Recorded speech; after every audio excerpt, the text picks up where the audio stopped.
Hey Jeff, are you there? I am. If you're just waiting for me, just please go ahead. No, no one is finished. I mean, Okay, thanks. only one person is finished. So we have plenty of time. All right, thanks. Right.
Just to keep you apprised, there's only 3 people who are done, so we have a lot of people still working on it. I'm going to give you a few more minutes, 5 or 10 more minutes, and then I'm going to go around and ask what people are up to and get a feel for where everybody is. And as I said before, we won't wait for everyone to finish, but I just want to make sure everyone at least gets a good start on it. So continue working, and for those of you that are done, don't forget the lab then says, part B says, if you have time, do the self-test at the end of the chapter and try the solutions. Make sure for the solutions, you're working in the HR schema, not the OE schema. Okay, chat with you again in a few minutes. If anyone's having a problem, don't forget, just jump in, and if you're stuck for more than 5 minutes on one problem, give me a yell.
Hey, Jeff.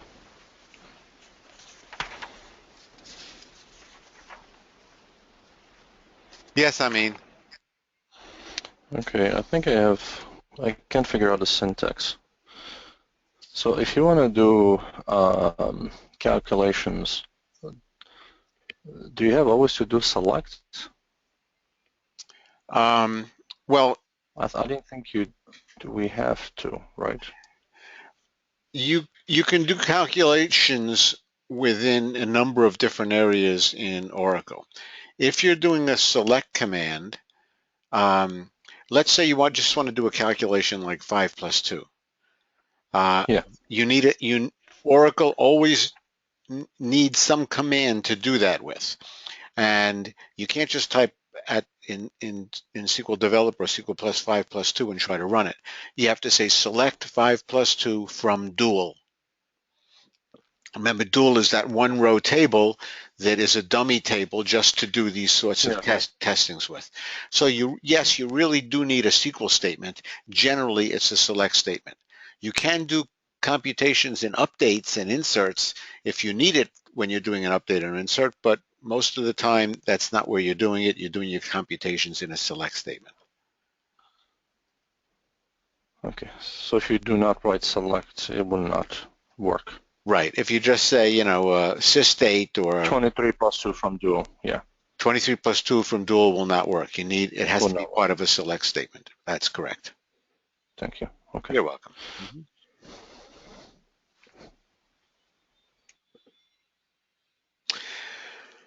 Okay, we have several people done, but a whole bunch of people who are not done. For those of you that are not done yet, send me, the easiest way I found is send me a little chat message and just tell me the number that you're on. There are five things that we can do here in this lab, 1 to 5. Just tell me which one you're working on. So send me a chat message. I'll look at the chat messages and see how far you are. Anybody that's not done, if you're done, I don't need it. Okay, I got one chat message. I need a few more. I got 2 chat messages, 3, 1, 2, 3, 4 chat messages, 1 or 2 more. Okay, this looks good. So far everyone that sent me a chat message is on 4 or 5 anyway. Okay, all right. As I said, I'm not going to give everybody a chance to get finished with everything. Just so that we can get through all the material, since there's a lot of material. So let's halt right now, and I will show you my screen again. And what we're going to do at this point is I'm going to go through the solutions. I did the solutions in SQL Plus, but I'm going to jump to SQL Developer for some other things anyway. The first thing said is obtain the structural information, number 1, for the product information and orders table. Well, in SQL Plus, you just do describe, or DESC for short. Remember, every SQL Plus command can be abbreviated as 4 letters, the first 4. Describe orders and describe product information. It tells you the basic structure. If you do this in SQL Developer, of course, then it's a lot simpler. Here's my orders table, and right away I just click on it and I see all the information, even more than I got from the describe. Okay, so either way, if you're in SQL Plus, it's a little easier. If you're in SQL Developer, it's a bit easier, but you can see it either way. So you know what columns they are, what the data types are, and so on. So that was number 1. Number 2 said, select the unique sales rep IDs from the orders table, and then how many different representatives have been assigned in the orders table. So that's down here. I'm going to select the sales rep ID, but if I want the unique ones, I don't use the keyword unique, I use the keyword distinct. Distinct sales rep ID from orders. And I will see that there's one or more orders has a 153. One or more orders has a null for the sales rep ID. One or more has a 155, and so on. Notice, by the way, these are not sorted in ascending order. They are not. If you do not, we're going to talk in a coming chapter about the order by command. In Oracle, if you do not have an order by, the default order is random. There is no default order. You never know what order you're going to get it back in. And that just shows it here. It's certainly not in ascending order. The default order is random. Okay, well now let's look at the orders table. And the easiest way to do that is go in here and look at the orders table. Let's look at the data. And we were looking at the sales rep ID. And notice here's a 153, here's a bunch of 154s, 155s, 156s, a whole bunch of 161s. They all occur only one time. And a lot of them have a null, and they only occur one time. So these are the ones that showed up in the results set here, but they only showed up one time. If you did not say the keyword distinct, you would get a list, one for every row in the orders table. And the 153, the null, and everything would be repeated multiple times. Okay. Any questions on any of these? Just stop me as I'm going along. The next one is create a result set based on the orders table. We want the order ID, the order date, and the order total columns. So that's pretty straightforward. Order ID, order date, order total from the orders table. We get them all displayed out, and notice that then says notice that the order date is printed out in a different format than the dates are displayed in some of the other tables. Well, let's take a look at that. This is the orders table. Here's my orders table. Let's look at my data. Here's my order date. Notice, by the way, that it's actually displayed in SQL Developer a little different than SQL Plus. Notice there's some extra zeros on the end here, whereas in SQL Plus there were no extra zeros, there were just 6 decimal places. But in SQL Developer there were 9 decimal places. Okay, so that's one kind of mystery, but it's not so much of a mystery because SQL Developer and SQL Plus are different products, so they do format things a little differently on occasion. But the key is, it said, notice that this is very different than how it would be in the HR schema. And it said, look in the job history table, and let's look at the data there, and look at some of the dates, the start date and the end date. Well, these are displayed very differently. It's just the day. It's just the date. So that's very different than what we've seen before. Well, the reason this is just the date is let's look at the columns. Start date and end date, the data type is date. And the default format for a date is it only displays out the date part and not the time. Remember, a date data type has date and time. But the default format is it displays out as day, day, dash, month, month, month, dash, year, year. That's the default format. And that's for a date data type. But now let's go back to the orders table and let's look at the columns here and let's look at the order date. It is not a date data type. It is a different data type.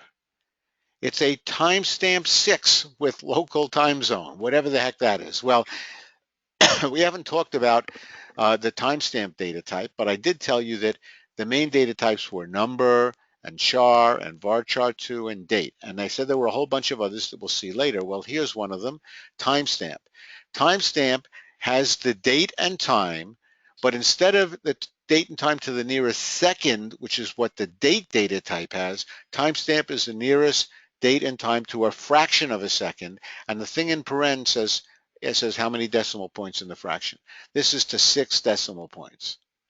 The with local time zone, don't worry about too much. We'll chat about that later. But the point is that it's a different data type and it's displayed differently.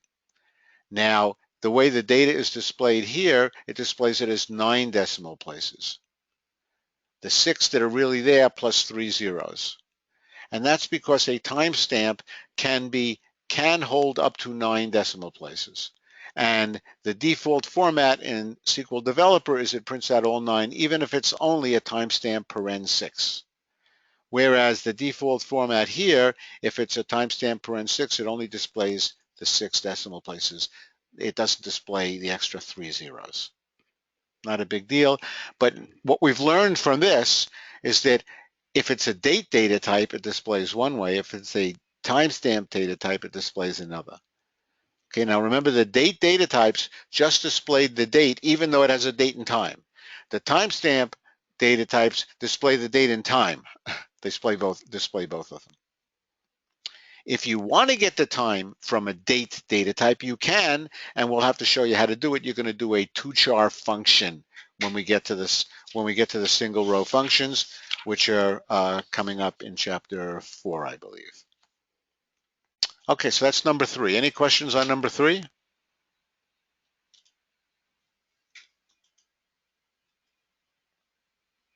Okay, let's go down to number 4. Number 4 says the product information table stores data regarding products available for sale. They want to produce a report that shows the product name followed, concatenated with code colon, concatenated with the product ID, concatenated with has status of, concatenated with product status. And they want to give it an alias of product. Well, okay, no problem. Here we go. Here's our whole expression to do all the concatenations. And here's our alias as product, so it's going to display it as product. Notice no quotes around the alias, therefore it converts it to uppercase. And let's look at how we code this. Product name concatenated with space with code colon space. So we got the product name concatenated. Here's the product name, inkjet C whatever, then a space with code colon and a space. Then we concatenate that with the product ID, which happens to be 1797 here, and we concatenate that with has a status of and a colon, has status of colon, and then the product status, which is orderable here. Some of these are orderable, some of these are obsolete, and so on. You'll notice that in SQL Plus this wrapped, and that's because when you do concatenations, Oracle tries to figure out how long to make it, and sometimes it wraps it. SQL Developer may or may not wrap it. You know, I don't recall how it works and where its breakpoint is, but it probably will try to display the whole thing in one line. Okay, so that was the first column, product. Well, it wanted other columns in addition. All right, so what are the other columns? It then wanted to list give you the list price and the minimum price, which are other columns. Then the difference between the list and minimum, and alias that as max actual savings. So here we have our list price is the second column, min price is the third, list price minus min price as the fourth, and then we have a column alias in double quotes, max actual savings, so we get it displayed in mixed upper and lower case. You need the double quotes even just to get the spaces in here. And the last one says calculate the maximum discount percent. That should be the column alias. And the calculation is list price minus min price divided by list price, which would give you a fraction, so they multiply it by 100. Now notice what I did here, parens. I put parens around list price minus min price to say it, do that first. If I didn't do that, if I just said list price minus min price divided by list price, it would take the min price divided by the list price. Remember the priority order, what gets done first? Division gets done before subtraction. So you want to put parens around this to make sure the subtraction gets done first, then divides by list price, and then we even put parens around that to say, and then you multiply by 100. Can you get away with coding it without parens? Sure, if you set it up just right, but you're always better putting parens. That's best practices. Then everybody knows exactly what you're trying to do, rather than try to guess what is Oracle's hierarchy as far as how it executes things with plus, minus, times, divide, and so on. From the product information table. And I happened to say, it happened to be a bigger table, so I said, I had a where clause, where row num less than or equal to 100. Row num, we haven't talked about yet, but it's the row number as it's retrieved from the database. So it retrieves whatever rows it retrieves. We don't have an order by, it's just the rows as it comes in, before any order by. And the only reason I did that is so I can display this and only display the first 100, rather than display, if there were thousands, I would display many more. Question, somebody? Hi, Jeff. I have a question. This is Emily. Yes, Emily. Earlier you said that describe could be written as DESC. Do you have any other examples of what can be abbreviated that way? All SQL plus commands.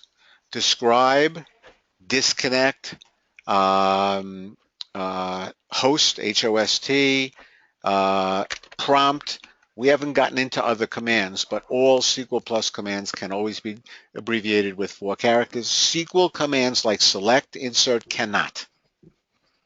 Okay, thank you. You're welcome. Good question. Any other questions, anybody?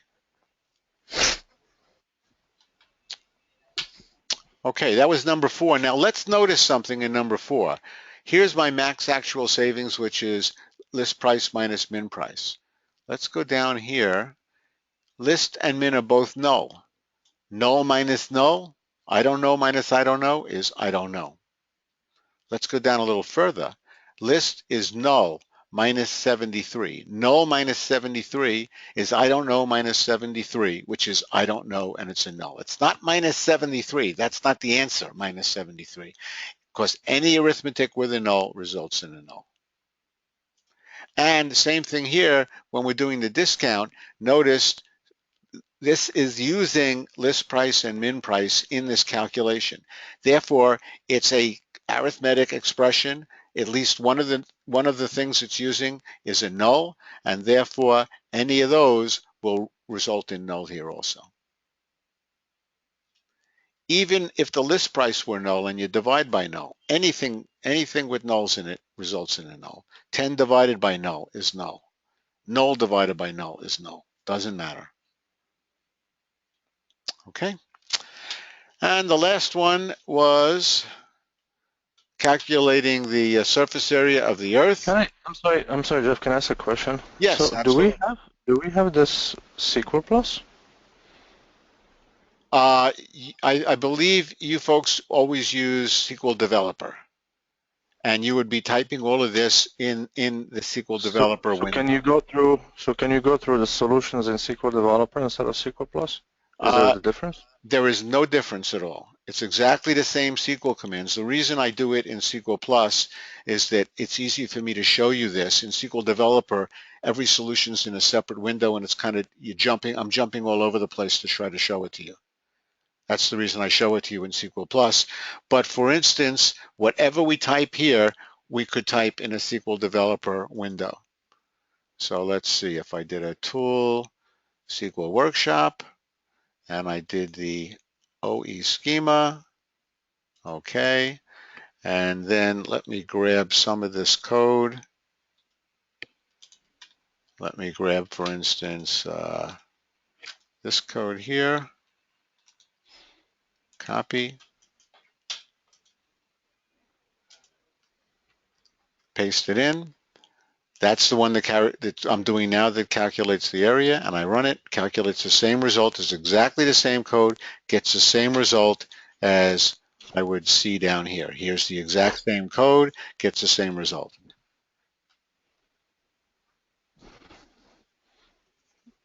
I have a couple questions. Yes. What are the mathematical operations in SQL? So it doesn't seem like there's a power operator, or There is it? is no power operator. They're basically plus, minus, times, divide, but there is a function to raise something to a power. Okay, so we'll talk about that later, right? Yes, Yeah. I don't know that we talk about that one, but let's take a look. Because I was thinking if you want to do something to the power 6, well, it's kind of Right. stupid to write it like multiply by itself 6 times. Here it is. I just looked up power function in Oracle. Yeah. Here's the Oracle documentation. It uses power, and it gives you an example. Power of 3 to the second power. It will give you 3 squared is 9. So you'd use it with a function, and we're going to talk about functions in another chapter. Power happens not to be one of the functions that we discuss, but if you want to raise something, if you need something and you know it's likely to be there, Oracle likely has a function to do it if they don't have an operator. You know, some languages they Okay. do a power with 2 asterisks or something like that. Oracle doesn't support Yeah. that. And SQL Yeah, I does. tried that. It's Yeah, pointless. SQL doesn't support Sprung that. around. Yeah, it's not just Oracle. It's SQL doesn't support that. Okay. Jeff, to So insert that function into what we're looking at right now, would we have to put the function in parentheses, or could we just put the, like the asterisk and then the word power?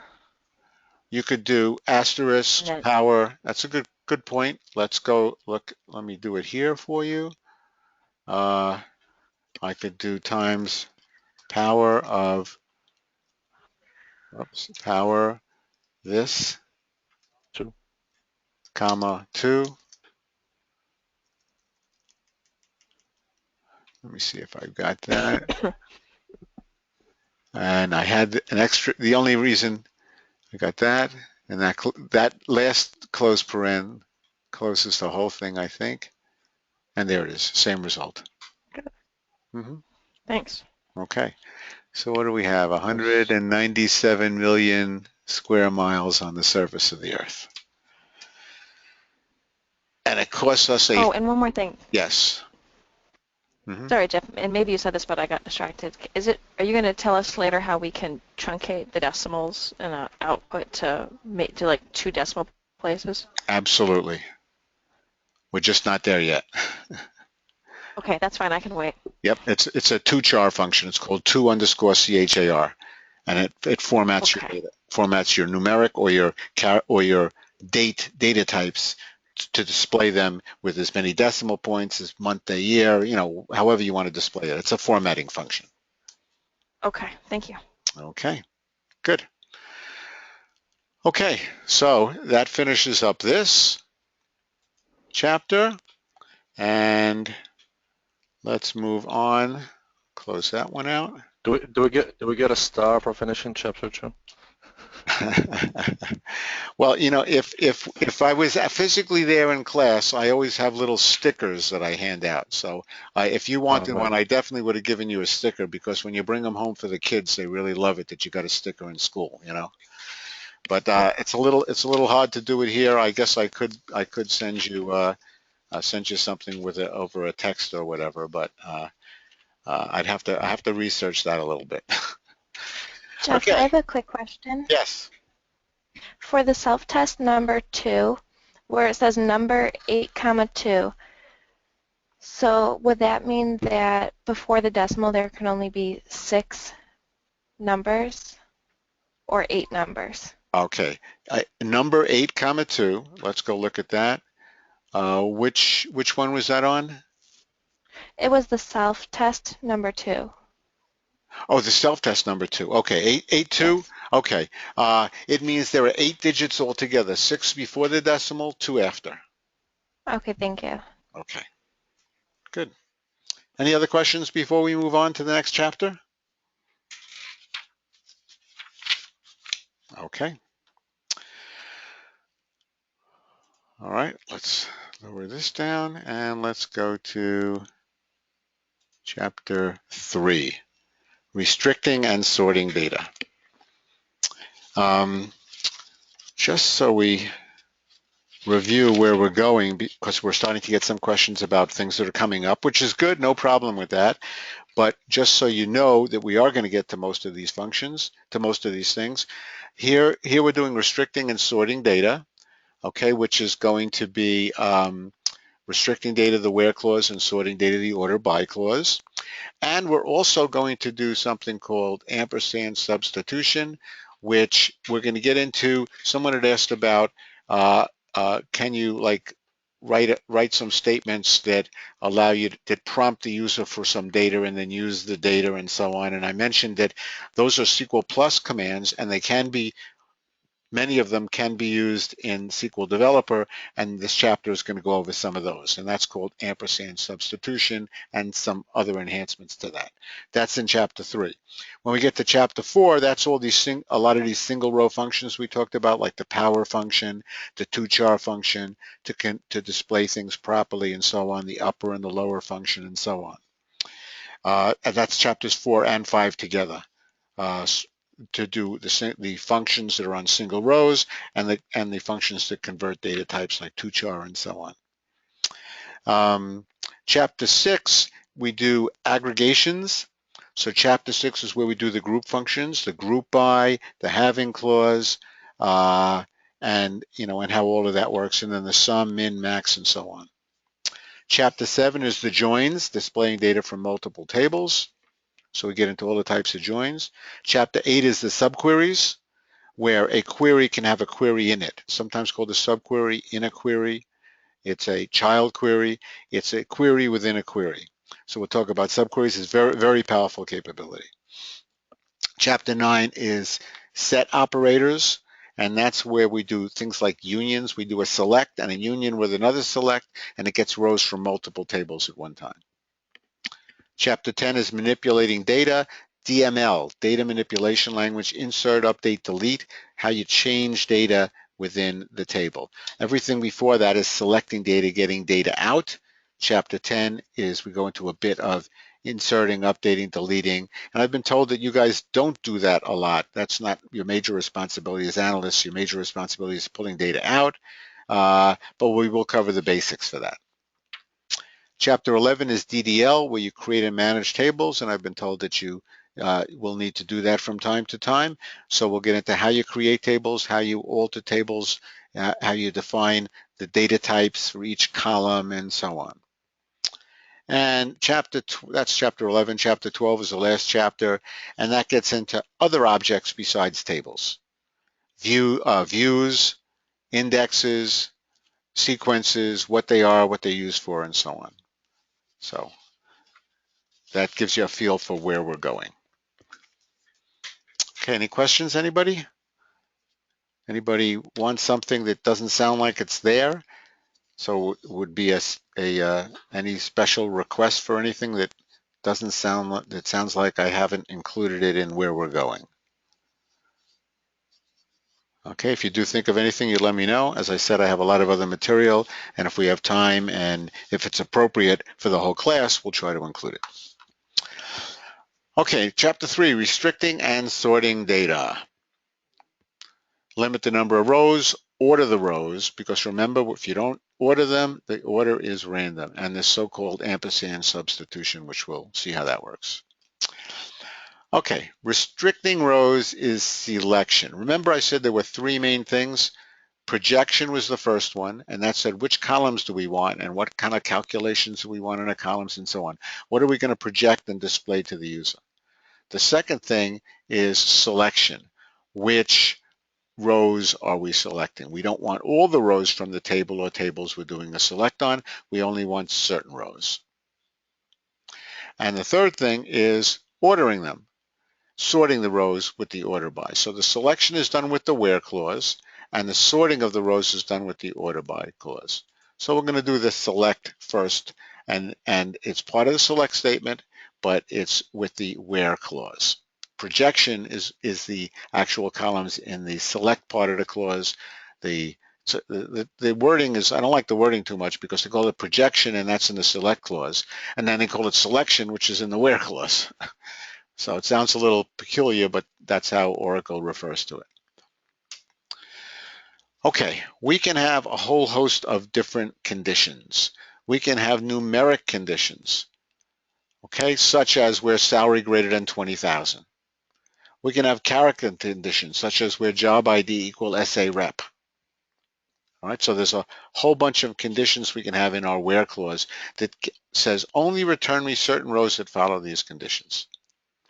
Well, we got to know a few things about these. The first thing is Oracle has what's known as implicit conversion. Implicit conversion here is used if the data types aren't correct. So for instance, they don't, by aren't correct, they don't match. Salary might be a number, and therefore we say salary greater than 20,000. Well, that's fine. I'm comparing a number to a number. Oracle does that easily. However, what if I go and I say salary greater than the character string 20,000? Oracle will see salary as a number, and you can't compare a number to a character string. So Oracle will do an implicit conversion and say, I'm going to convert that character string to a number if it can. Well, 20,000, it can convert to 20,000. That's fine. So then it'll do salary greater than 20,000 and it works fine. But that only works if that character string is a well-formed number. 20,000S is not a number. Oracle will try at runtime to convert that to a number, and you will get an error at runtime. It won't work. Your query will compile fine, but when you try to run it, you'll get an error at runtime. So Oracle will do these so-called implicit conversions when it works.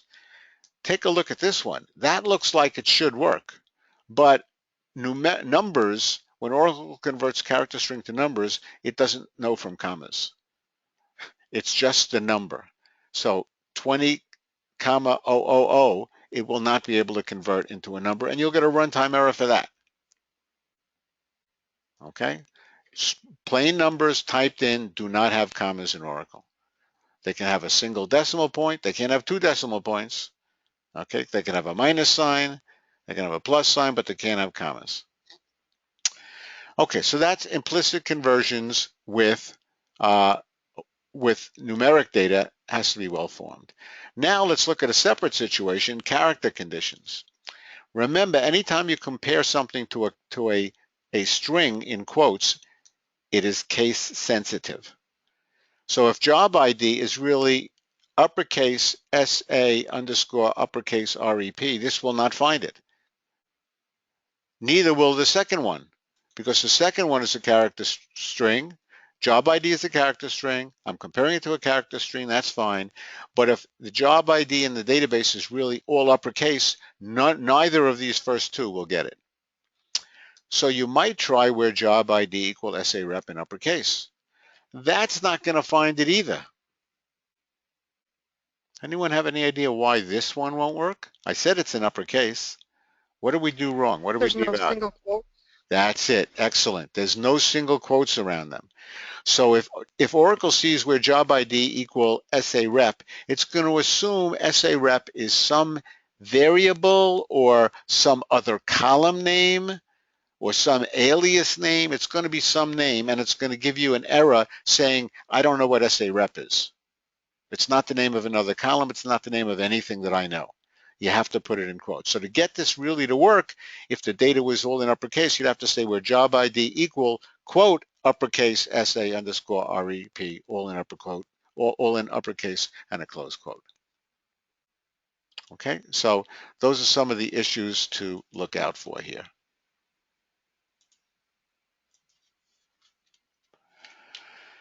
Same thing with dates. There are implicit conversions with dates. So you need to look out for these implicit conversions because they can cause problems.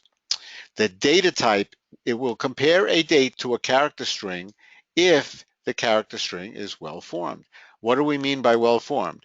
It has to be day dash month dash 2-digit, and a 4-digit century actually works also, and upper and lower case on the month name works. They're a little flexible, but not overly flexible, okay?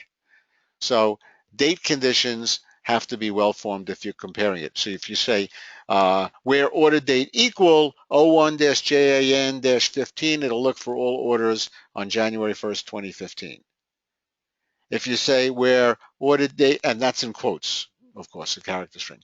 If you say where order date equal quote JAN-01-15, it'll give you an error because the month has to be the second thing, the day has to be the first thing. You could provide a 4-digit a century, 4-digit year, but if you provide a 2-digit year, there are all sorts of rules about what century is used. If your RR is 0 to 49, it's using the current century. If it's 50 to 99, it uses the previous century. At least this year, in the first part of the 21st century. But those rules change. They're a little weird. Good programming practices don't use 2-digit years anymore, use 4-digit years. The date data type, as I said before, is to the nearest second. And therefore, if you say where order date equal and you provide a date, it has to match to the second. To the second. All right, so if someone puts an order and the order date goes in as the date and the time, and you compare it, let's say it went in today, but it went in today at 2:29, and you compare it to December to let's say quote 09-DEC-15, it will not find it because 09-DEC-15 is a date without a time, and by default, the default time is midnight. So it's going to compare the order date, which was at 2:29, to midnight today, and it will not find it. Well, if you want to find all orders from today, anyone know what the workaround is going to be in a couple chapters from now? How would you find all orders from today if and let's say the order, when the order goes in, it goes in with a date and time. Is there like a date truncation kind of a function like they have in SAS? SAS, the equivalent would be date part. Is there something like that? Yep, that's exactly it, Kathleen. The truncation function is truncate. So Oh, okay. you're going to truncate the order date and compare it to the 09-DEC-15. So when you truncate an order date, it moves it back to midnight on that day. So the order date is the one with the time element, so you have to truncate the time element off it. So that's exactly how you would do it. So when you said today, so for example, in Excel or Access or something like that, you can actually say, give me the cells today. So you don't have to truncate the dates. You can just put in the function today, and it will give you whatever has a date as of today. I don't know that Oracle has that function. I'd have to. You could use sysdate. Yeah, there is a function sysdate, but the problem with sysdate is it's going to give today's date and time. Yeah. I thought that's what you were asking. I thought you asked, how do you find the orders that were done today? Right. I thought that was a question. That is the question. However, you can't use sysdate to find the orders that occurred today. Because if you say we're order date equals sysdate, and there were orders today, if the order date went in with the date and time, and sysdate is today's date and time now, you would only get the orders that went in this second. Because Okay, gotcha. sysdate has the time to the nearest second. To the nearest second, gotcha. Right. So what you would do is you'd say where trunk of order date equal trunk of sysdate. And that would truncate the order date when it gets from the table, bring it back to midnight, truncate today's date, bring it back to midnight, and then they would compare properly. Okay, we'll get into more of that later, sure. That's the point here, that the date one has to match date two to the second. So you're going to have to use a function to get rid of the time element if you're doing that. And then we're going to talk about date arithmetic and date conditions. If you add or subtract a number, sysdate plus 1 is 1 day from now. Sysdate plus 7 is 7 days from now. If you subtract two dates, if you say order date minus, or if you say ship date minus order date, it tells you the number of days between the ship date and the order date as a fraction. So it might say 5.7 days because it has the time element in it. If you don't want a fraction, then you can round that or truncate that or whatever you want to do. But subtract two dates, you get a number, which is the number of days between the two dates. Add or subtract a number to a date data type, and you get that many days from that date data type. Okay, and we're going to see some examples. So this is all talking. It's always easier when you see examples.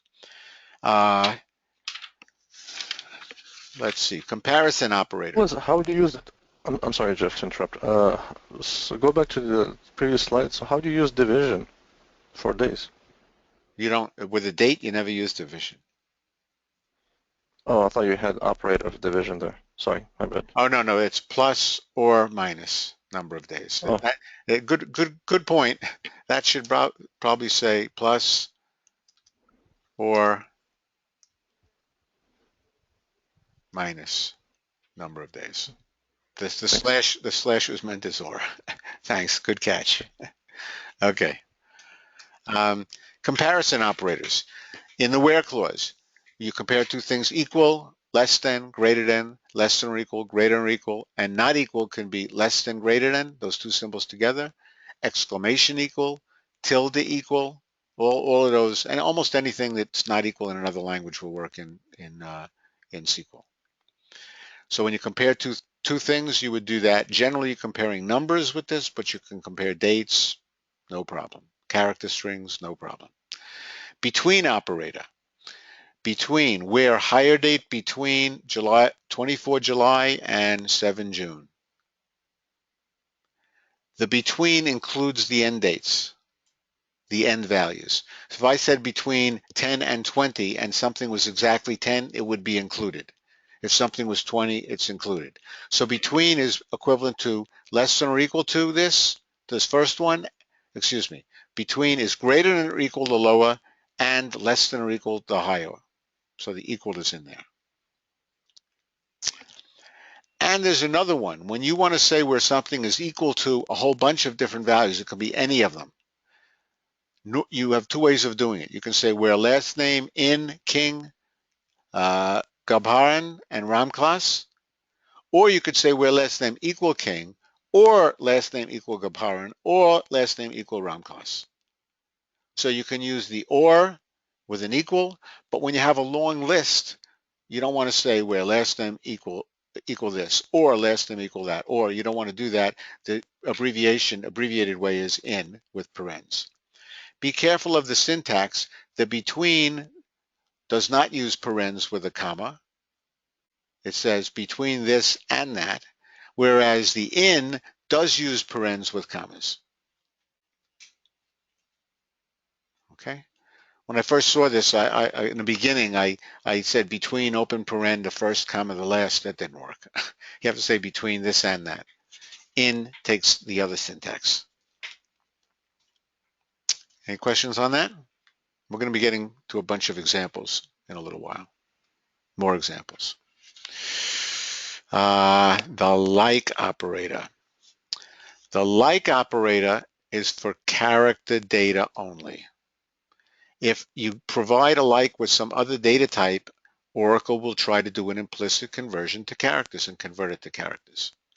What is the like operator for? It's when you don't know a character string. You don't know the whole thing, but you know part of it. So you want to say it's like this.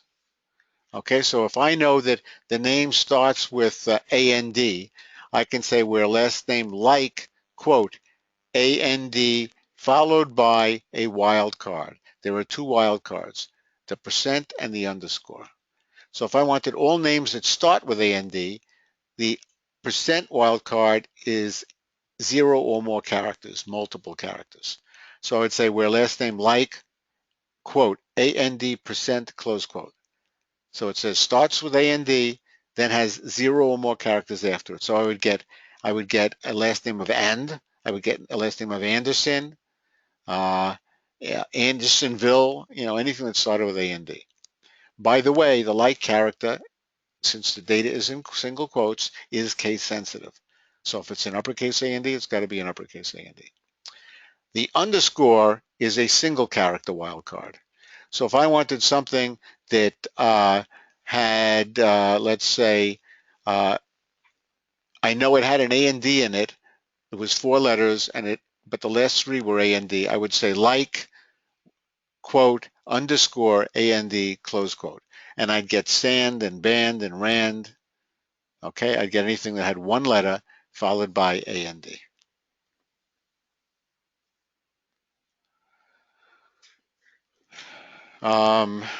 Like percent, this is a weird one. Really that Hardy has ever done. I wouldn't worry about it. When you want nulls, this is an important one. If you want to find out where the commission percent is null, there's special syntax. You say where commission percent is null. You cannot say equal null. You can say it, but anytime you say equal no, it will return no rows. 0 rows. Let's look at our orders table. Sales rep ID had a bunch of nulls over here, okay?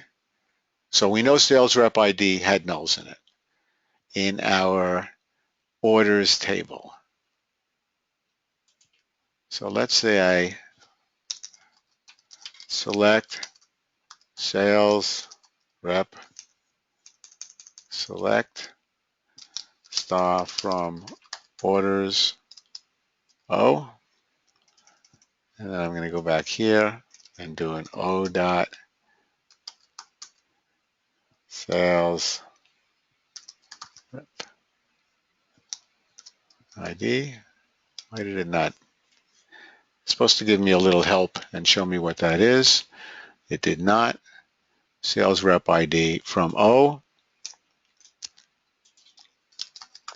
where, and let's get something else also. Let's get order ID. Order ID, comma, sales rep ID from orders, where O dot sales. I don't know why it's giving me these errors here.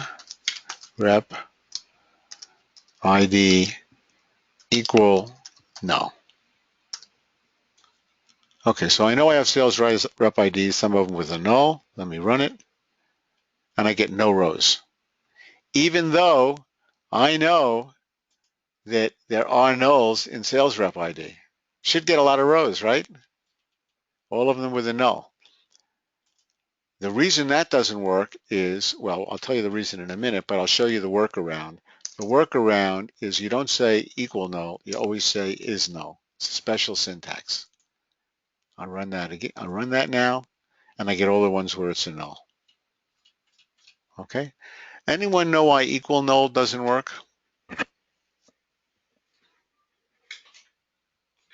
Because it's not a value. It is not a value. Yeah, that's one way to explain it and look at it. It's not a value, but when we think of null, what do we think of? Null means what?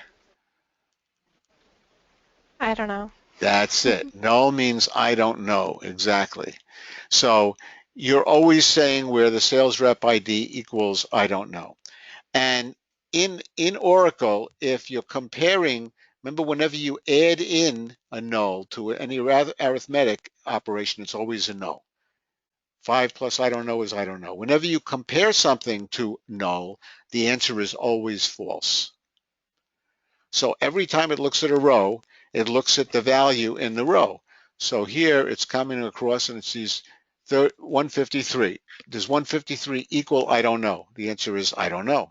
And therefore, I don't know is interpreted as false. Does 154 equal no, I don't know? The answer is false.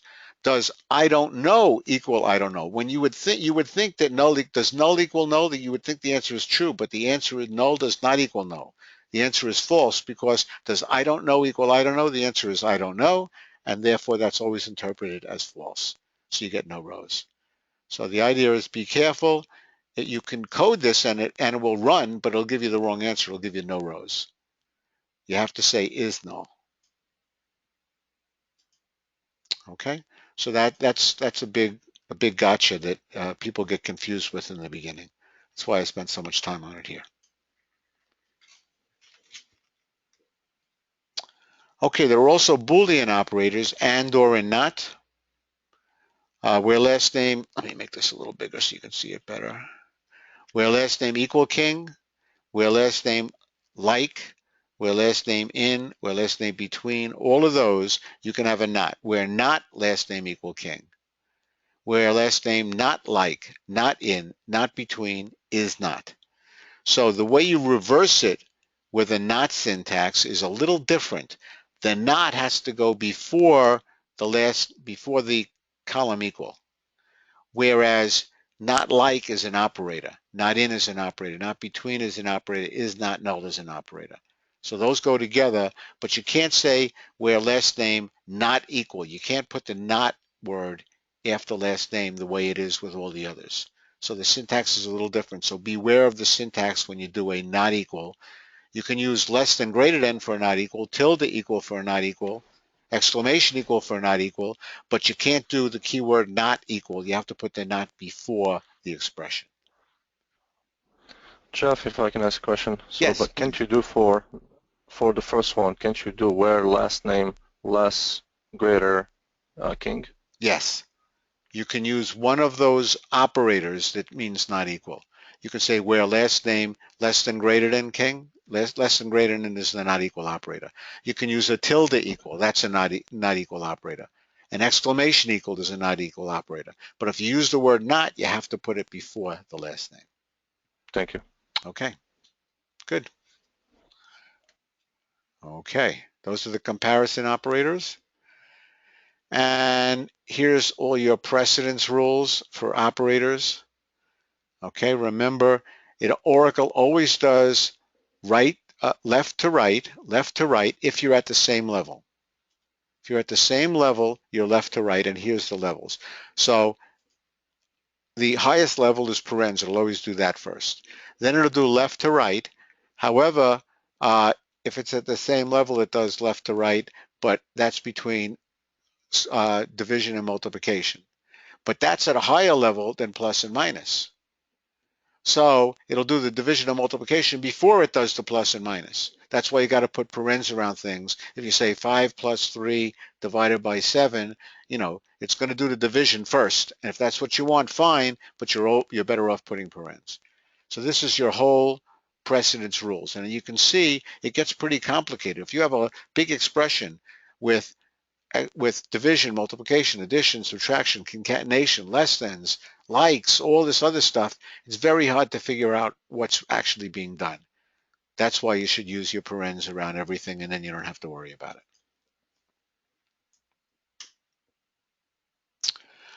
Okay, let's see in the book. Let's look at some other examples here.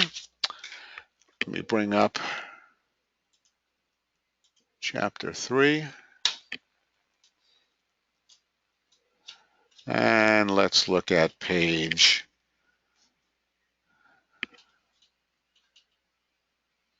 here you go, page 105. Select country name from countries where region equal 3. Region is numeric. You're comparing it to a numeric. You do not use quotes. You could use quotes, and Oracle would convert the quote 3 quote to the number 3, but there's no need to do it. You should really, good programming practice says, don't let Oracle do implicit conversions. You do the conversions so you know exactly what's being done. Here's one where job ID, which is a string, equals SA rep. It's case sensitive. We put it in quotes. It's going to find it. If you left off the quotes, you'd get an error because Oracle would think SA rep is the name of a column or something like that and wouldn't find it, give an error condition. Page 106, where salary equal 10,000, finds the 10,000s. Where salary equal quote, 10,000 quote, it will do an implicit conversion, and it will work in this case because it's well formed. It's a real number, but don't do that. There are other reasons you shouldn't do this. There are other reasons you should not do this, besides the fact that Oracle has to convert it. The conversion takes almost no time at all. I mean, it's not like it's going to run a lot faster if you code it properly. As far as converting the data, it'll convert this very quickly to 10,000. But there is an issue with indexes. We haven't really talked about indexes, but I think most of you pretty much get a feel for indexes. That indexes are there on columns to make lookups faster. That's the main reason for index, to look up things faster. If you have a lookup on the salary column and you say where salary equal 10,000, it'll use the index and find every row, every employee where the salary is 10,000. It'll find it very quickly because it can use the index. If you say where salary equal 10,000 in quotes, it will not use the index because it actually has to convert this and it rewrites your code. It says where salary equal number of quote 10,000 close quote. Number is a function that converts a character string to a number. Actually, I think it's two number, not number, 2_ number. Converts it. So the issue is if there are implicit conversions going on, it stops Oracle from using any indexes that exist. and that will make it run a lot slower. So you don't want to allow implicit conversions, and you could just code this and you might not even realize it's an implicit conversion. Maybe you thought salary is in there as character, or you made a mistake. And all of a sudden it's taking forever to run because Oracle is doing a full table scan. It's reading every row in that employees table to find all the salaries rather than looking it up in an index and finding it much more quickly. So that's the reason that a main reason why you do not want to use let Oracle use implicit conversions. Okay, any questions on that? Key concept here.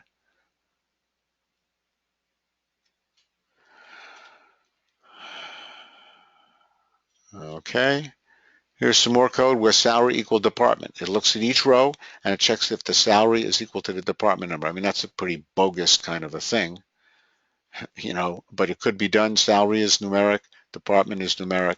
You can actually do a calculation here. Doesn't make a lot of sense.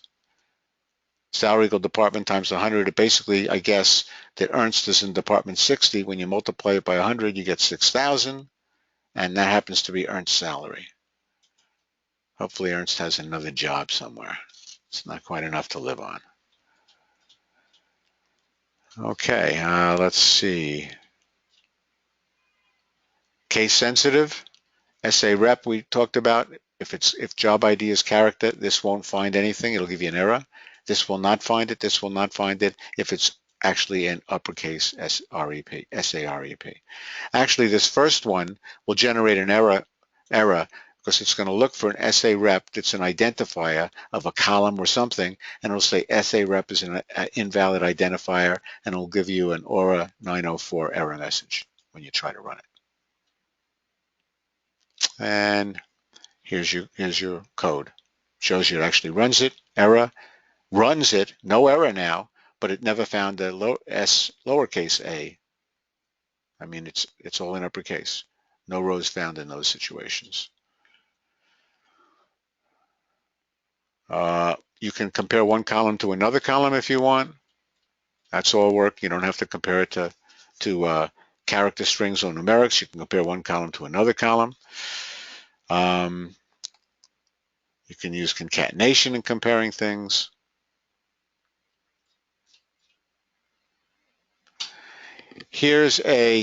I'm going to find all employees from the job history with a start date equal end date. Okay, that person didn't last too long, right? They started one day and ended the same day. Here's where start date equal, and I'm going to code a character string. Oracle is going to do an implicit conversion. It's well formed, so it will work. But the start date has to be January 1, 2001, and the start date has to be put in without a time element. So it must be put in at midnight. If it wasn't, if the start date was put in with a time element, you would do a trunk of start date equal 01 Jan 2001 to find out all the people that were hired on that day. We'll get to the trunk later on. Let's see, we're going to skim through here. Here you go, where start date plus 30 equal January 31. If you add a number to a date data type, this is a date, you add a number, it adds that number of days, and I'm comparing it to a day here. So this would find everybody who started on January 1, because you'd add 30 days to it, it would match January 31. There were 2 people that were hired on January 1, plus adds 30. You could do a minus 30, plus 60, plus 90, minus 30, minus 60, minus 90, no problem. Adds or subtracts that number of days. By the way, how would you add 1 hour?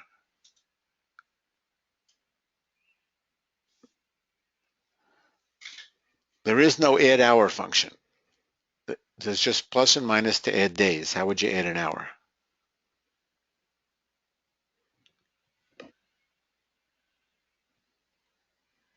A day divided by 24? You got it. Plus 1 over 24. That will add 1 hour. Plus 1 over 2 would add a half a day and so on. Very good.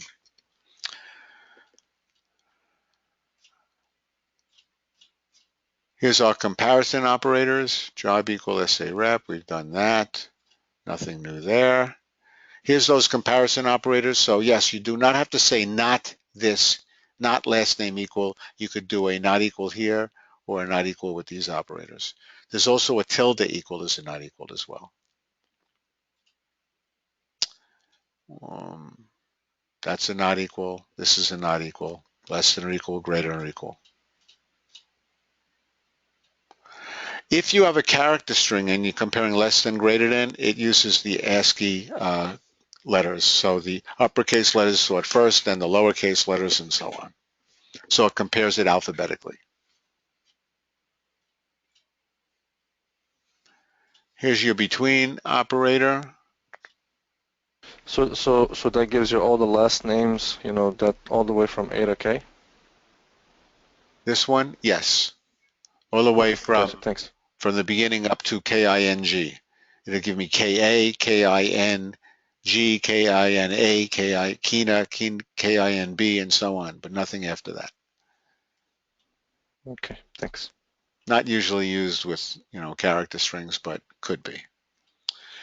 Let's see, between operator, salary between 3,400 and 4,000. Remember, between uses an and it includes the endpoints. So if you have a 3,400, if you have a 4,000, they will show up.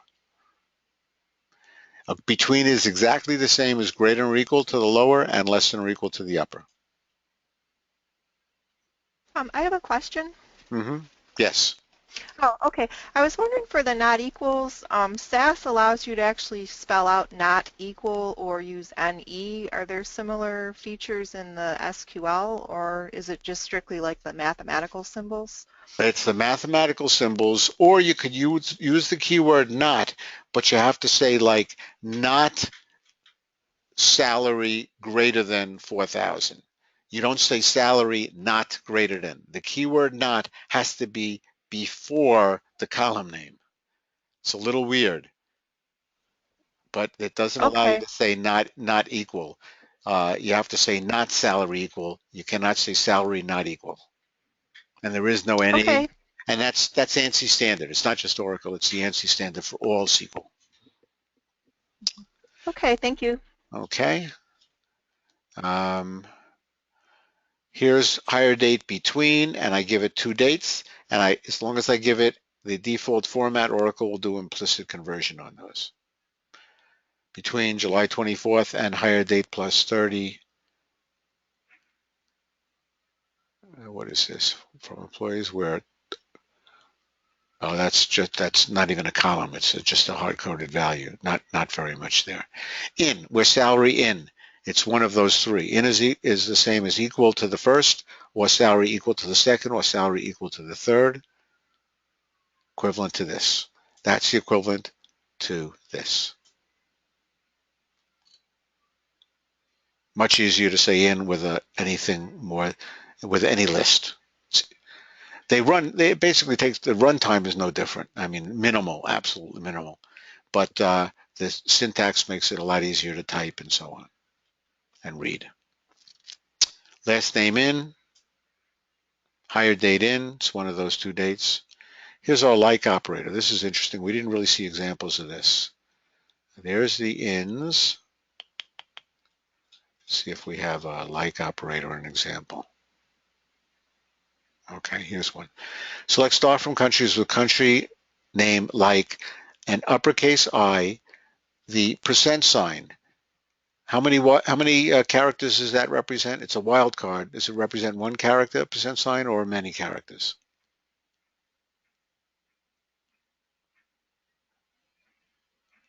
There were 2 wild Many? cards. Many. A percent sign represents 0 or more, as many as you have, even no characters. An underscore represents exactly 1 character. So this says I want an uppercase I. Remember, like is case sensitive. Uppercase I, as many characters as you want, followed by a lowercase a, followed by as many characters. And here I'll get, here's an I in Israel with a lowercase a. Here's an I in India with a lowercase a. Here's an I in Italy with a lowercase a. Has to start with an uppercase and have a lowercase anywhere in it following. Okay? This one is where country name like, and it has an I, but it has, you can't see from this, but it has 4 underscores. Let's assume 4 underscores. So I'll get BELG followed by the I, BRAZ followed by the I, KUWA, and so on. If I had 5 characters followed by an I, it would not have it. And of course, the other wildcard is the percent sign, so it has as many characters after the I. Okay.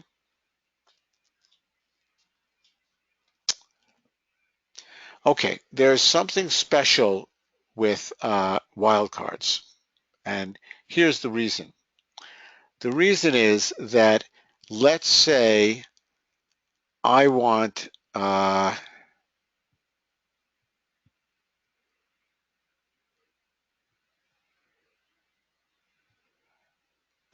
break? oh, good idea, break. Good idea. It's almost the right time for a break. Let me see if the light, yeah, the like operator has a few pages more. Okay, this is a, this is a cliffhanger right now. I know you're going to be dying to come back to hear the answer to this one. What is this escape character? So we're going to do a cliffhanger. We got a 15-minute break. I'll put a timer up. I'll see you back in 15, everybody. Thank you. Righto.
Okay, welcome back, everybody. Just raise your hand if you're back to make sure we got almost everybody back. Couple of hands, more hands, more hands, more hands. More hands, anybody? Cool, almost everybody's back. Thank you. I will lower your hands now. And let's go. We are on page 123 of the book. We were talking about the like operator. Well, the like operator has a unique situation. Remember, there are two wildcards, underscore and percent sign. And so let's say the problem is you want to look for an underscore. If you put an underscore in there, it's gonna think it's a wildcard. So here, let's say I said I want an SA followed by an underscore. I'm looking for SA underscore man and this SA underscore rep and so on. I want an SA followed by an underscore followed by the wildcard, any number of characters. The problem is that it's going to look for an SA followed by a single character, any character, because an underscore is any character. So that would be SAL or whatever, followed by any number of characters. So it's going to get like SA and any character here, followed by where job ID like SA underscore any number of characters.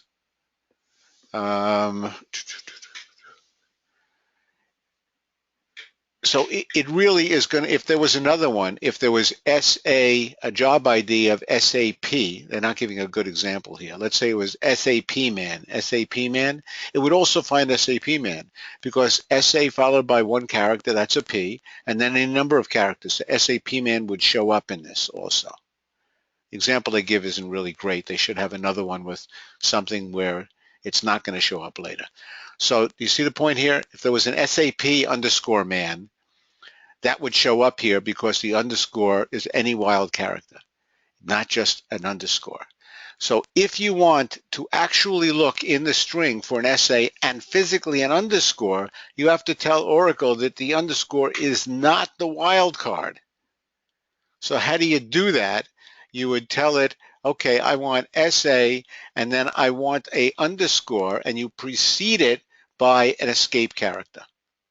So here I am using as an escape character a backslash, and you actually have to type the like command with the keyword escape and tell it what the escape character is.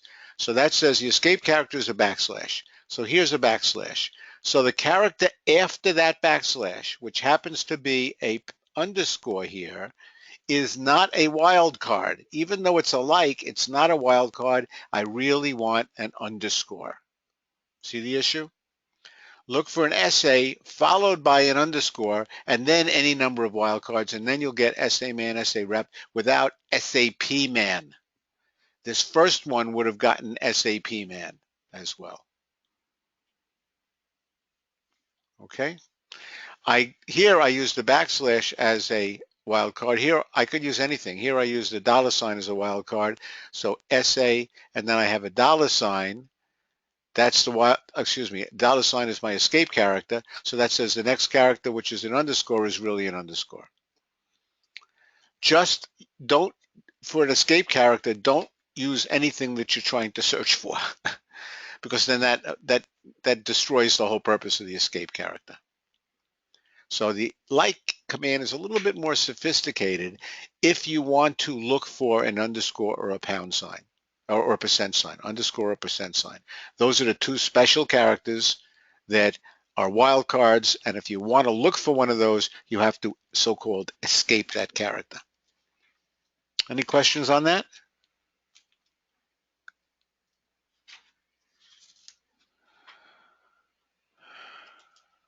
Okay.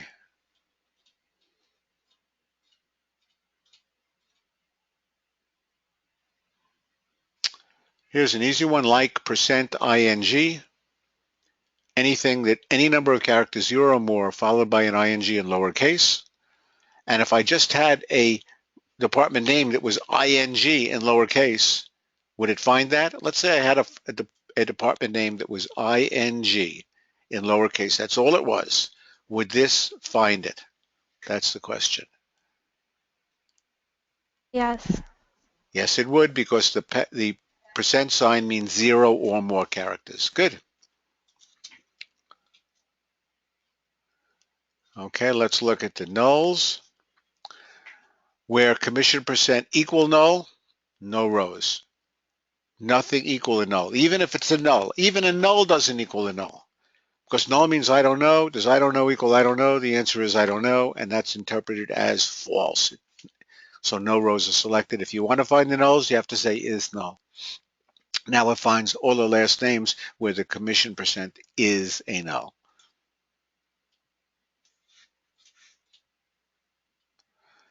Okay, you got OR operators and operators. Here's your AND operator where first name like J percent, it's got an uppercase J followed by any number of characters, and commission percent greater than 0.1, 0.1. No problem there. It'll find anything where the first name starts with a J and the commission percent is greater than 0.1. Here's your second one. I'm doing where first name like a J and commission percent greater than 0.1 and hire date after June 1, 1996, and last name has an O in it somewhere. Any number of characters followed by a lowercase o followed by any number of characters. Well, now I'm limiting it. I'm getting rid of anyone before June 1, 1996. So here's a January 1, 96. That's Jeanette. Jeanette's not in there. And here is a, let's see, we got Jack and Jonathan. So John is not in there. And why is that? Because, well, John has a lowercase o. So that's good. But commission percent is here. Oh, but John was October 1st. That's after June 1st. Why is John not here? What am I missing? John starts with a J, commission percent. Maybe it's a typo in the book. Page 129. See if I happen to catch that. Excuse me. John doesn't have an O in his last name. Oh, okay. Thanks. Thanks. That's it. It's the last name has an O. I was looking at the first name. Good. No O. Thank you. No O in the last name. And therefore, John is excluded from the bottom. Good. Let's see. Where first name has an uppercase B and any number of characters, or commission percent greater than 0.35. So this is an or and not an and. So I'll get a B. Regardless of the commission percent, Bruce and Brittany show up. And I will get anyone with a hire date greater than March 1st, 2000. And we don't have any of those. So that didn't show up here. Oh, it's a second command. Sorry. Here they are. Here's a March 8th, 2000, even though the first name doesn't start with a B. Okay, so that's your and your or. You can have multiple conditions. You can have the not operator. Remember the syntax.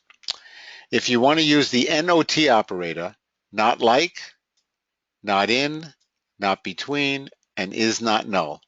But if you want the not operator with an equal, you have to put the not outside it, and then your condition. You can't put the not, you can't say last name not equal. That doesn't work.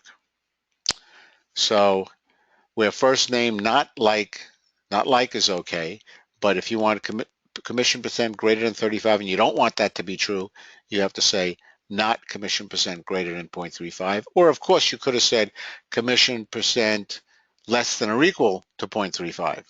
That's not greater than. You could have done that just as easily.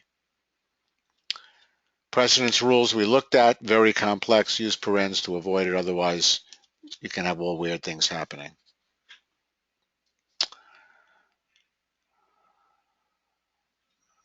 Okay. Nothing here. Limit the rows. Let me go back to the presentation.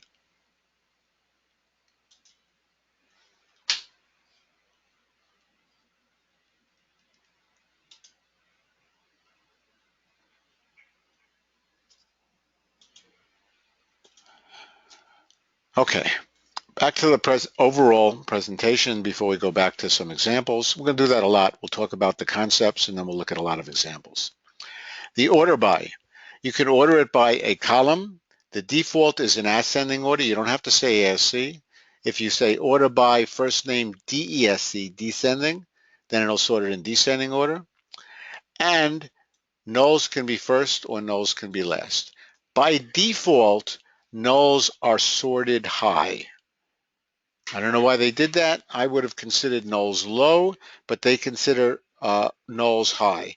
So if you're sorting by salary, and some people have a null salary, and you're sorting ascending, the nulls are at the end. If you want the nulls not to be at the end, you have to say order by salary, descending, nulls first.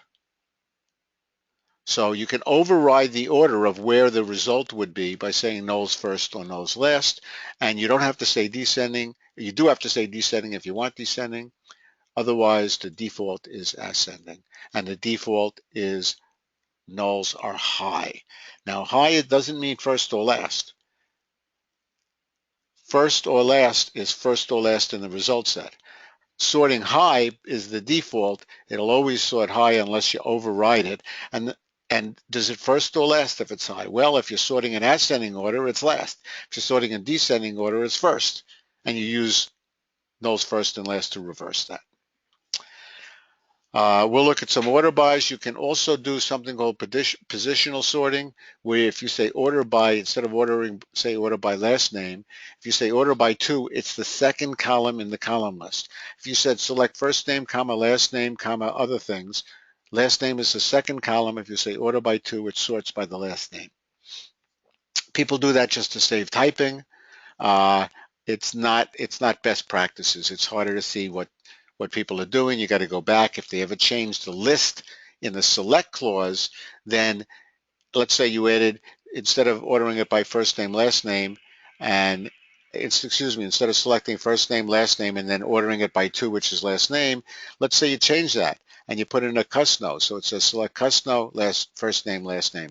You got to remember to change the order by to a 3 because the last name is now the third column. Not a good practice. You're always better off saying order by the column name or names that you want.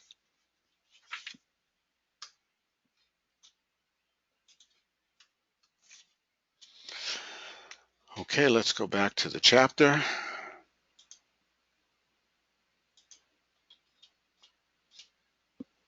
Sort the rows. Here's our order by. And of course, you can combine these, select from employees, where job ID in this, order by last name. It'll sort it by last name, order it by last name, ascending by default.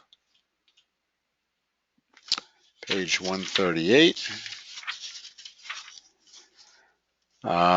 Here we are doing order by commission percent.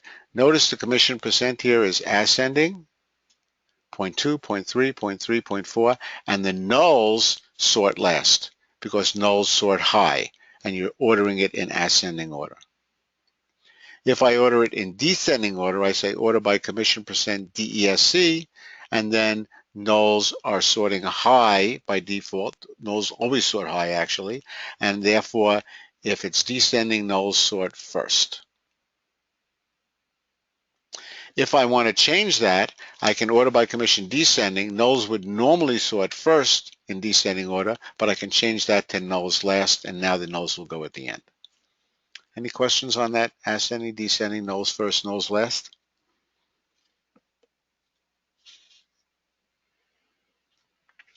Okay. Next page, 139. Order by 2, second column, it will order it by the hire date. I can order by multiple columns. Order by job ID, descending order. That's the high order sort. Within the same job ID, I'm ordering it by last name, ascending. Within the same job ID and last name, I'm ordering it by the third column, descending. The third column is salary. So you can do any combination, composite sorting. And here's your example. I'm ordering it by job ID, so I get SA rep first, then the MK, job ID descending. So my SA reps are first, my MK man is descending lower in order, so it's at the end. Within the job ID, it's by last name. So I get Abel, Andy, and so on. And with the last name, it's by salary. So if I have two people with the same last name, Smith, it's by salary descending, 8,000 first, and then 7,400. Salary, third column, descending. So you can sort order by multiple columns. Any questions on that? Okay, brings us to the bottom of page 142, which is ampersand substitution. Let's talk about the concepts first. Okay, these are really SQL Plus concepts, but they carry over to SQL Developer, and you can use them in SQL Developer as well. There's something called a substitution variable. In your select statement in SQL Developer or SQL Plus, you can use an ampersand. If you use an ampersand followed by a number or a name, it says, this is not really what I want to type. I am going to request, it's almost like a prompt, request you to input that value. It inputs that value and substitutes it. That's the ampersand. The amper, if you use two of them, it is slightly different. It inputs that value and it saves the value in that variable. So if you reference that variable a second time in your statement or anywhere in your session, that variable will stay saved. Another way to save a variable, instead of using an ampersand, is use the keyword define. Define will define a variable. Does it undefine to get rid of a variable that exists? There is a keyword verify. Verify is usually on, and when you use substitution variables, since verify is on, it'll print out the substitution variable and what you put in for it. It's like a verification of what you typed in. You can set verify off if you want also, and you set verify on, set verify off with the set command. So these are SQL Plus concepts available in other client tools, including SQL Developer. So let's look at some examples. We'll go back to the book now.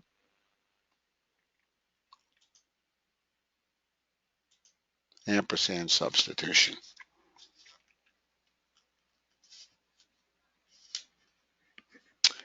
Well, a little bit more of the concept on the bottom of page 143.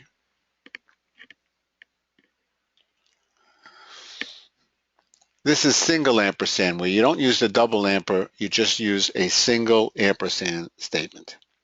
When you use a single ampersand statement, then SQL Developer or SQL Plus will basically take that with a name after it, like amper user will say enter the value for user. Amper1 will say enter the value for variable 1. And it will use that value and substitute it into your SQL statement. And then it will pass that into the server and run it with that. So this is a way almost of prompting the user, because maybe you don't know the exact SQL statement. It varies every time you run it. So you want to always request it. So let's say I said, select star from customer where cusno equal amper cusno. When you run it, it'll say enter the value for cusno. You'll say 17. And it'll run it for and get all the columns for cusno 17. Next time you run it, it'll say enter number for cusno again, or enter value for cusno, and you'll put in a 242, and it'll print out the information for customer 242. So that's basically, Jeff? yes.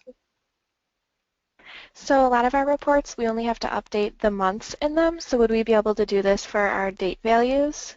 If you're running it from SQL, if you are the one that's running it for SQL Developer, yes. You can use this for the date values, and whenever you run it, it will just request it. You don't have to copy and paste it with new dates all the time. Great. Cool. Let's look at the bottom of page 144. Here's an example. Select employee ID, last name, phone number from employees where last name equal amper last name, or employee ID equal amper empno. You can use more than one. It says enter value for last name, you put in King. Because verify is on, it shows the old syntax where last name equal amper last name. So it shows this whole old syntax. And the new value where that it substituted king. So it's telling you I substituted quote king close quote.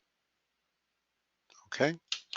And enter value for empno, you put in a 0 here, and it shows you it substituted a 0, and it runs, and it gets where employee ID equal, where employee last name equal king, or the empno is 0.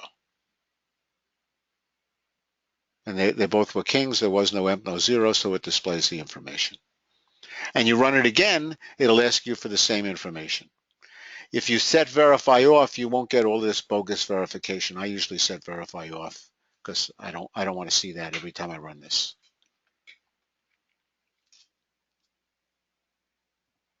Okay, any questions on that?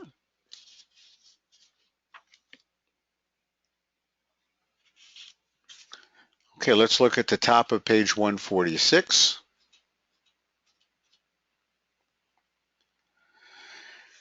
Here's another one where last name like wildcard, so any number of characters, followed by a search, amper search, followed by any number of characters. And first name like amp, same thing. So now it says enter value for search, S-C-A-R-C-H, and that's a K. So that's going to go in last name. And then it says enter value for search again, and that's going to go into the first name. So it asks you to enter it twice. So search, so you're looking for a last name that starts with K and a first name that starts with S, and you got the Stephen King and Sudhita Kumar.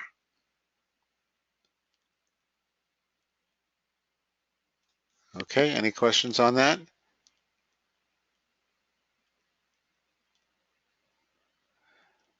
Oh, I have a question. Yes.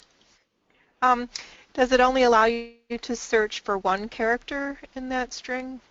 No. Like what if you wanted to search for KI instead of just K? Sure, absolutely. Then you would type a KI here. Instead of typing the K here, you would type the KI. Oh, okay. Whatever you type it replaces amper and the variable name with whatever you type. If you typed a K, it would replace it with a K, and you would wind up with like quote percent K percent close quote. But if you typed KING, it would substitute the KING in there, and you get a percent king percent. Oh, okay. Thank you. Okay, good. Jeff, I have a question as well. Yes. Could we use the same ampersand in two different spots in the code? So say you want it to be the exact same thing in two different spots. Mm-hmm. Yes. So like here it'd be and search. You can have and search in there twice. Yes. You could use Okay, the same one in there, but if you want it to be the same, that's the purpose of the double ampersand. Okay, the double ampersand says request it only the first time you see it, and then don't request it again. So let's look at this one. This says where last name like search and first name like search. So this is going to search for a last, and it only asks you once because the first one has the double ampersand. So that says request it and save it in the variable search. So it says where last name like a G, okay, percent G percent. And when it gets to the second one in amper search, it says, oh, I already saved it with the double ampersand. So therefore, it substitutes a G, and notice it doesn't ask you twice, it only asks you once here. Now, this only works, of course, if you want a last name and a first name that start with the same thing. But there are other cases where you're going to use the same thing twice. Maybe it's going to be once in a select and once in a order by. Okay, and we'll see other examples where you do that's a little bit more meaningful. But yes, if you want to use the same one twice and not request me for two different ones, then you do the amper search. And by the way, if you run another query after that, amper search is still there. Once you did the double, it's there for your whole session until your session ends, until you disconnect from the database. So it sounds like for the kind of things you guys do, this is a real nice way to set up a query, and next month you'll put in the new month, or if you needed to run it for a different department number, you'll put in a different department number, and you can basically write one query to work for each department, each this, each that, and so on.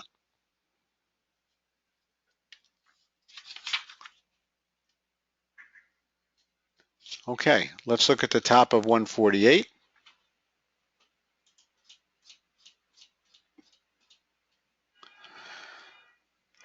Here, I'm selecting first name, job ID, amper col. So the amper is going to request it and save it in COL, in the variable COL in SQL Plus or SQL Developer. From employees where job ID equal in here, I'm going to get MA man or SA man, but I'm going to order it by amper col. Now the first one figures out which column you want to specify. Here I'm saying I want first name, last name, and I'm going to put in for the column salary. So it's going to substitute the word salary for amper col, and it's going to display the salary column. I'm varying which columns I'm displaying, but I want to sort it by whichever column I put in there, so I order by amper col. And therefore it only asks once, enter value for column. It'll display that column and sort by that column in ascending order. That's pretty cool. So there's nice things you can do with these substitution variables. Questions on any of this so far? I think where I'm still a little confused is, so if it's not double, it doesn't save, but that's what I'm not, it's conceptually I'm not capturing that. Okay, if you said, if I didn't have a 2 amperes here, let's say I just had 1 amper. Yeah. It would say, it would see this amper col. It would ask you, enter value for col. I put in salary. It would substitute the word salary in here. So I'd get first name, job ID, salary. Then Gotcha. when it went down further, it'd see another amper col, and it would say enter value for col a second time. And you would be typing in the same thing, salary, if you Okay. wanted to sort by it. Gotcha. Got it? Okay, it just So, saves you so the in the effort. same statements, it's okay. It's the same queries. Okay. So you have that prompt in the same query saved. That's correct. Gotcha. Okay. And it actually saves it more than just in that query. It'll save it for future queries because it saves it in your session for until you exit your session. So that double amper saves it, and you can reference it many times. You know, I'm actually, I haven't checked that recently. I'm going to check that. Let me create a little Word document here.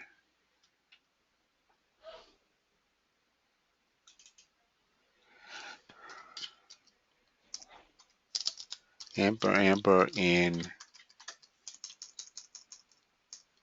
for entire session or just one statement. I'll check that as an open issue. Okay. Thank you. Okay. Okay.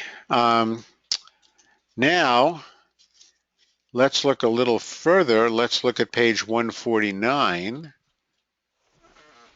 Excuse me, please, Jeff, Yes. a moment regarding this. You're saying one session, but if you were to save the SQL, it would be essentially the same the next time you use the statement. If you save this SQL with the double ampers and the single amper here, Yeah. let's say you save that basically. SQL, then and you ended your session and you came back and you reconnected to the database, it would definitely ask you for the value of col again. No It doubt would. about it. It wouldn't retain that. No, it doesn't retain it. It doesn't change your SQL. It just says, hey, whenever you come Okay. in here, ask me for that value. And the Okay. only Yeah. question I'm raising is, if I had another SQL statement, does it do that? And we could probably, Yeah, we'll be doing that shortly, and I'll check that All right. and see Okay, thank whether you. it lasts. Okay, let's look at page 149. Here I'm selecting a select clause, amper select clause, and a amper from clause, and a where clause, and an order by clause. This is like the ultimate. I don't know that you'd ever want to do this, but now all you have is a select, from, where, and order by. That's all you've coded. And it's saying enter the select clause, okay? And you would say an asterisk. So we'd do select asterisk. If you said first name, comma, last name, it would select first name, comma, last name. Say enter the from clause. You put in the table name. Enter the where clause. You put in the where condition. Enter the order by clause. You put in the order by, and it now goes and executes the whole thing. Select star from regions where order region ID equal to order by region name. Okay, so I don't know that is that meaningful to you, but the point is you can have multiple different ones. Before, the double amper was when you use the same name, amper cal the first time and amper cal the second. Here we're using different names. So you can have multiple different conditions, you can have multiple names, you can change all sorts of things. You could have order by amper order 1, comma, amper order 2, and that would say enter order 1, and you'd say I'm ordering it by last name first, and then I'd say enter order 2, and you'd say I'm then going to order by first name, and it would sort it by last name first, and within last name by first name. Okay, define and verify. Define, you can actually do a command that says define. They don't really show you an example here, I don't think. And so I'll show you an example. You can say define order 1 last name. Let's see if I get that. No, I forgot the equal sign. Define order 1 equal last name. And let's go over here and do that.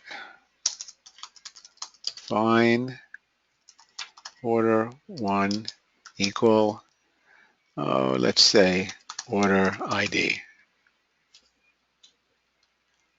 And then select order ID, order date from orders, order by order 1 variable.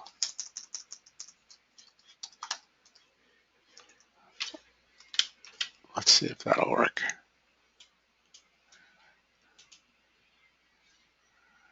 Valid identifier.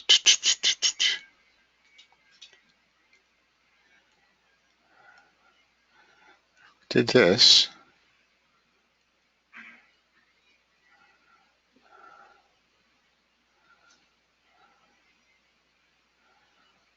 It did sort it the right way. Let me try that.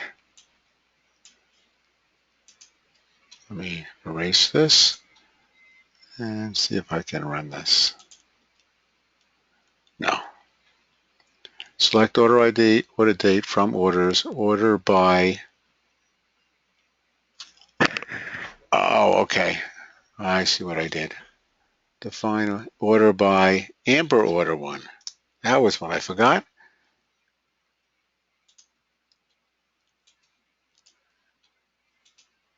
There you go. Okay, so here I said I defined, instead of using an amper there, I defined my amper order 1. I can do it actually in my define statement. If the order 1 is already defined, it will not request you to put in order 1. Previously, if I didn't have order 1, let's say I said this was order 2. Order 2 doesn't exist.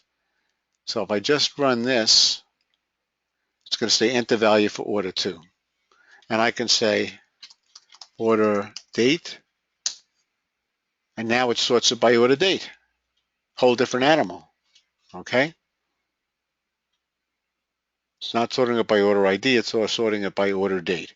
But because I've defined order 1 beforehand, if this was an order 1, it would pre-use that.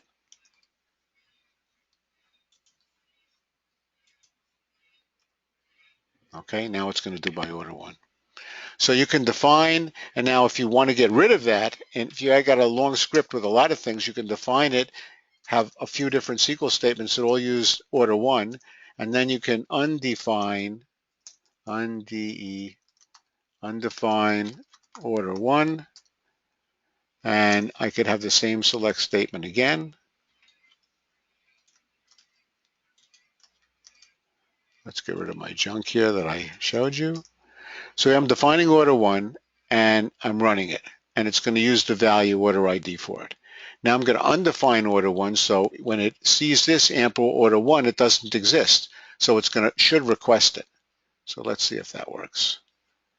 Yep, it ran the first one. It's now asking me for this order date, and it runs the second one. So the first one, it ran in order ID order, and the second one, it ran in order date order.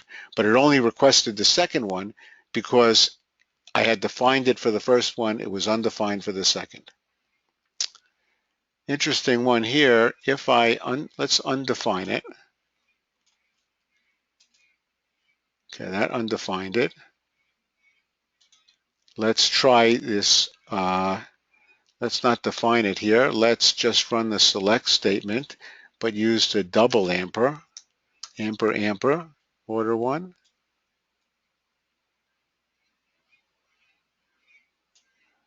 And that should save it. Or that should request it. I undefined it's going to request it, so I'm going to say order date, and it runs it fine. Now, this is what we were talking about before to try to check it. Now I'm going to run a different query. Well, I mean, it's the same query, but I'm running it in a different query altogether with order 1, and it should be saved. Now this is an amper order 1, single one. Let's see if it's used the saved value. If it did, it'll run fine. If it didn't, it did. So the double ampersand is like a define. It defines it.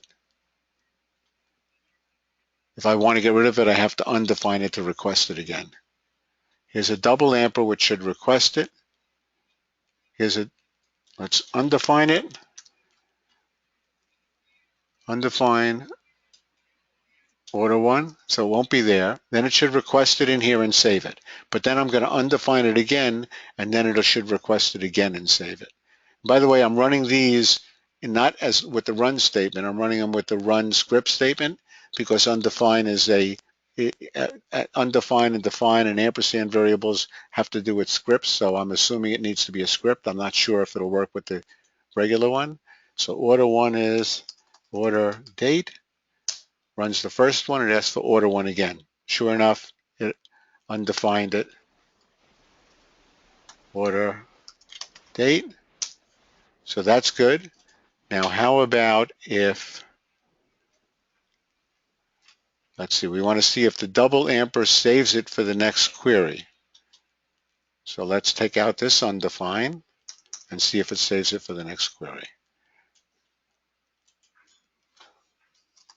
Order date. And it did save it for the next query. So the double amper is like a define. It saved it.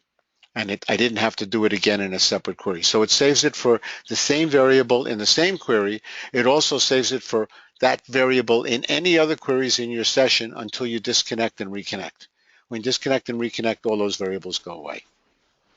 Jeff, Yes. sorry, I don't know what you were referring to about the run button and the script button. Could you explain that? Oh, sure. Well, first of all, before I do that, let me see if this will run properly with the run button. I want to see if that'll be the same. It didn't even request anything. It just Well, ran. because it's still stored. because you have a double one, so Well, it's saved. It will not ask you again. yeah, well, the undefined order one didn't run. That's the problem. If I want to, the undefined is not a SQL command. So if I run this as a SQL command, it probably somewhere out here, yeah, somewhere out here it told me the undefined was not a valid statement.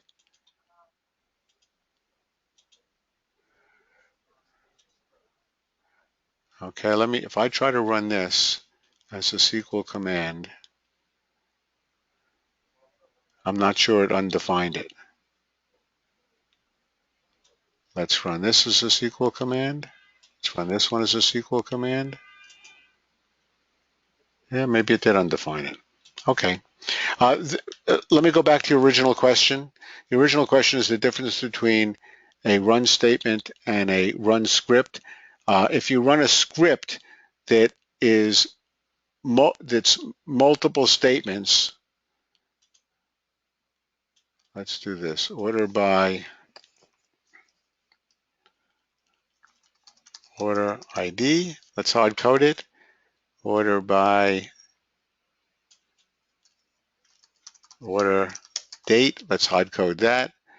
Let's get rid of this completely. I'm not using an ampersand variable at all. And let me just run this with a run command. It just ran one of them, right? Just ran the first one. It sorted it by order ID. Didn't run both of them. If I highlight the two of them and I run it this way, let's see what happens. It has two scripts. It runs them both.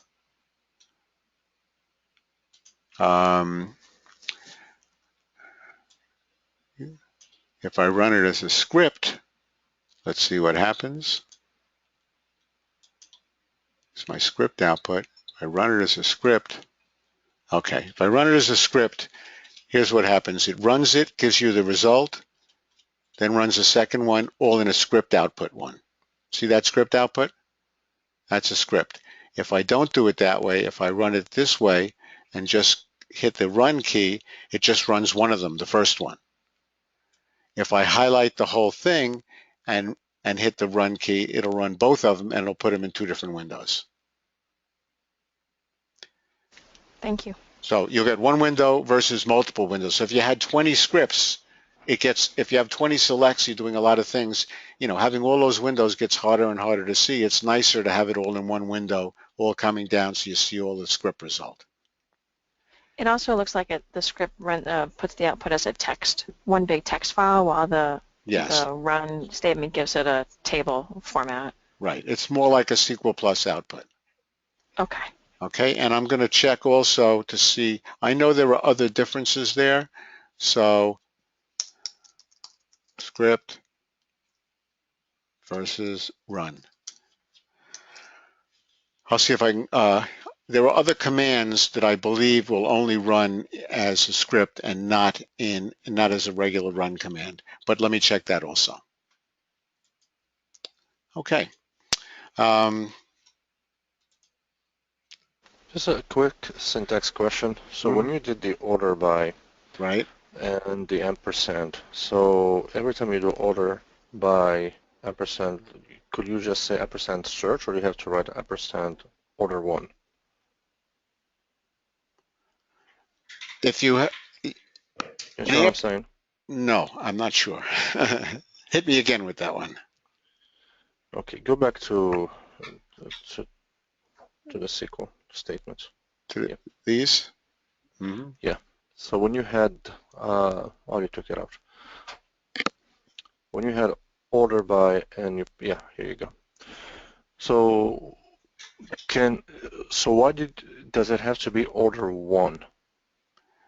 So can you just write instead of order, can you write search, for example, or sure. And would that work? Absolutely. I could give it any name I want. Search. Anything. That's what I wanted to ask. Right. Absolutely. As a matter of fact, if I did just do one, I could do that too. It will work. Yeah. Yeah, that's what I want to know. It's a syntax question. Yeah. Because of order and that. Yeah. Thank you. Mm-hmm. There you go. Order 1 uses the first variable. Yeah, so you can do anything. Any meaningful name that in the query, in the prompt, you know what it means. That's the idea. Okay. That finished up here. That was our define, undefine. Here's an example. Select, I got amper column name and a column name. So you put in salary once. Yeah, we looked at that one already. Good. Here's a set verify off. And now it asks enter value for emp name king, and now it just runs. So if set verify off is a lot cleaner screen look. Set verify on gives you all of this old value, new value stuff, which you probably don't want. Okay, let us go to the lab for this chapter. 4 o'clock now, we're doing okay here. Let's go to our lab. Restricting and sorting data, chapter 3. You have this document in your lab. Now here, we're not going to use the lab in the book because the lab in the book is not, is not detailed enough. So we've written our own labs, and you're going to use it against the HR schema. So make sure you connect to your HR schema, and it uses a lot of the things we talked about here. After you do this 1 through 5, then go to the lab at the end of the chapter, which is on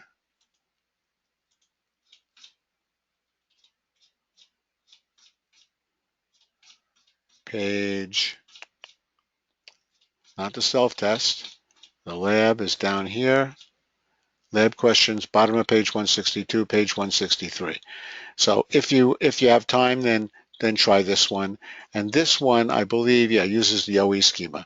So the one I gave you is going to use the HR schema. If you have time to get to this one uses the OE schema. And if you finish with that, of course, like all of our labs, if you have time after all of that, then you could work on the self-test a little bit. Okay, questions before we go into lab? Anybody? A lot of stuff in this chapter. Okay, lab time. As we did before, raise your hand when you're done with just the first part, these first 5. That's all. That's the key.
Hey, Jeff.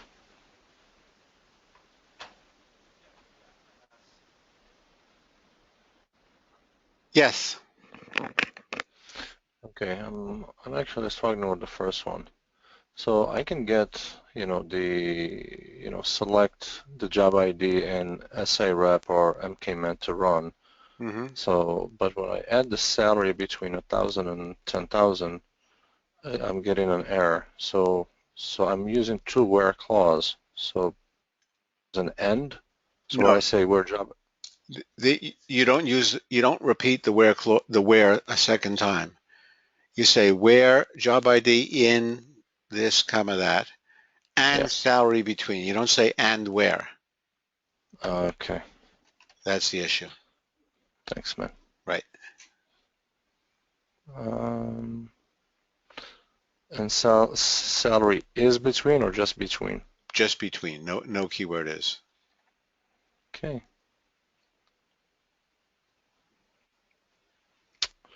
I'm still getting an issue. And salary between 1,000 and 10,000, Mm-hmm. right? Right. Okay. Do I need to have commas on 1,000 and 10,000? Nope. Between 1,000 and the keyword and 10,000. In the job ID in, do you have parens around the two Yeah. values separated by commas? Yes.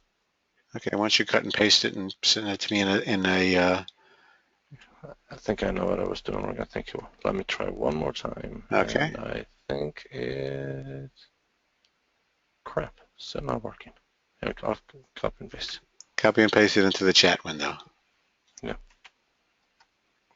Select last name, job ID, salary from employees with job ID in SIREP, MKMan, and salary between 1,000 and 10,000.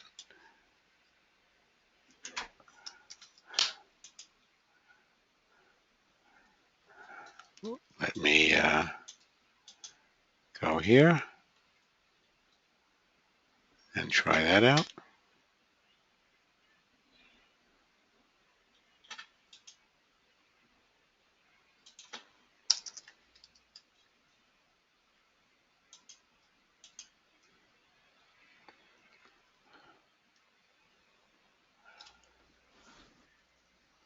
Okay, you got an error, missing right paren. Yes. Last name, Like, job it's ID. there. Guess let's try this and see if that works. Huh.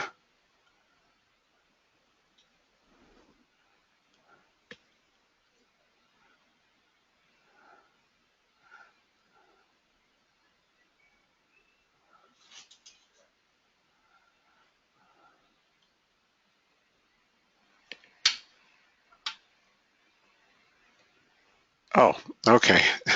No parens around in after the between. Salary between 1,000 and 10,000, no parens. Oh, gotcha. Which was, so it was a very misleading when it said missing Yeah. right paren. It was a misleading error message. Okay. So the whole time was parentheses because I started with this and I just kept trying different things and I couldn't get it to run. Right. Okay. Thank you. Good.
Jeff, does the OR statement work?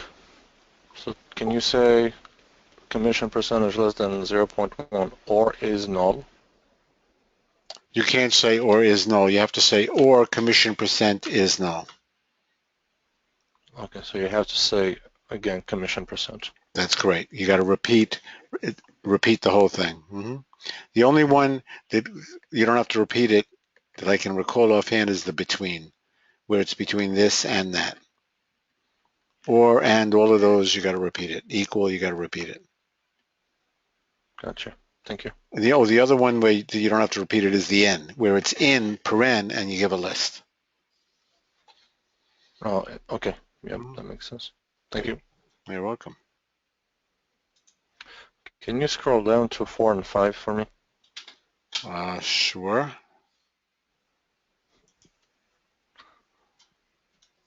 Scroll down to 4 and 5.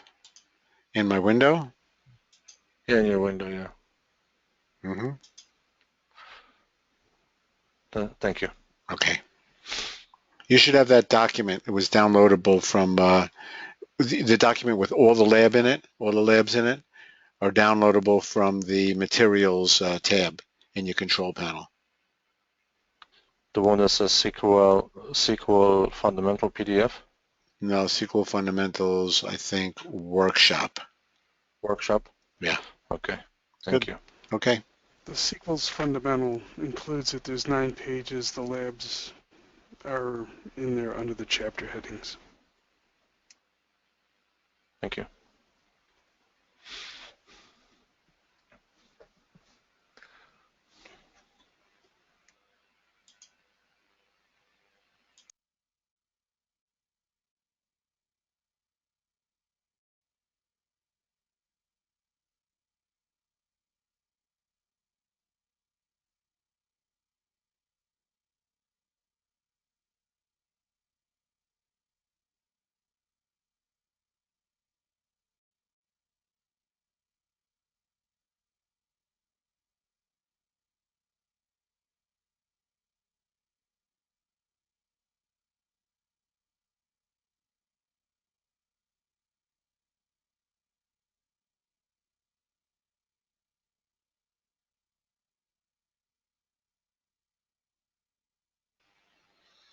Okay, most people are still working now on the lab, so we're going to take a little while longer and get as far as we can. And I'm going to take a quick 2-minute break, and I will be back in a couple minutes, but you're going to have more than that. I'll probably give you about 10 or 15 minutes more working on this.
Okay, I'm back if anyone needs any assistance.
Okay, we got several people finished, several people not finished. Again, like last time, would you please send me if you're not finished, just send me a little chat message and let me know what number you're up to.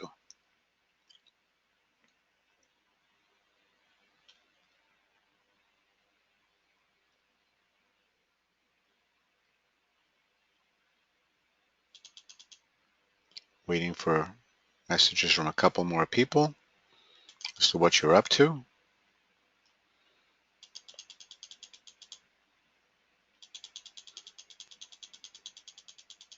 Okay, good. At least people who are up were up to near the end anyway, so we're going to move on at this point.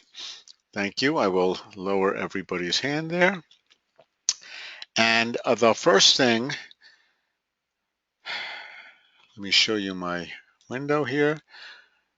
Here's the solutions to the first 5 in the SQL developer.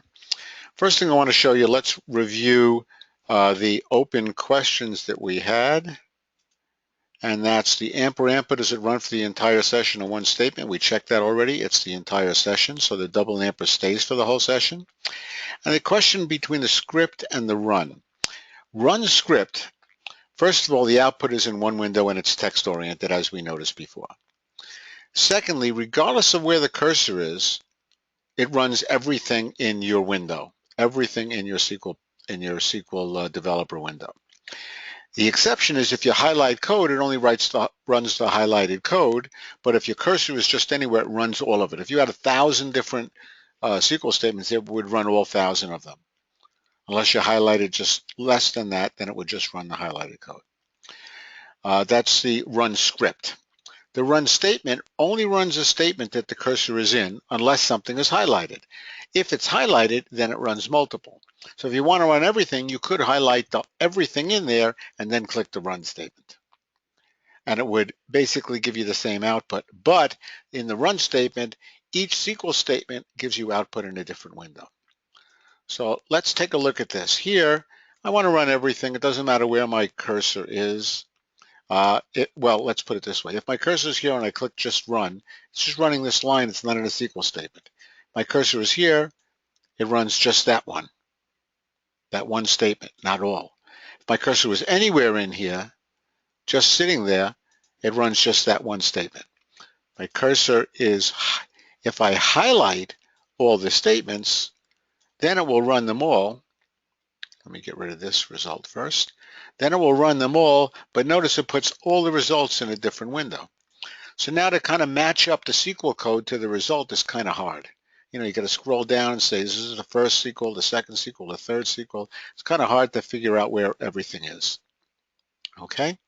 So that's why I don't use this to show you the results for everything.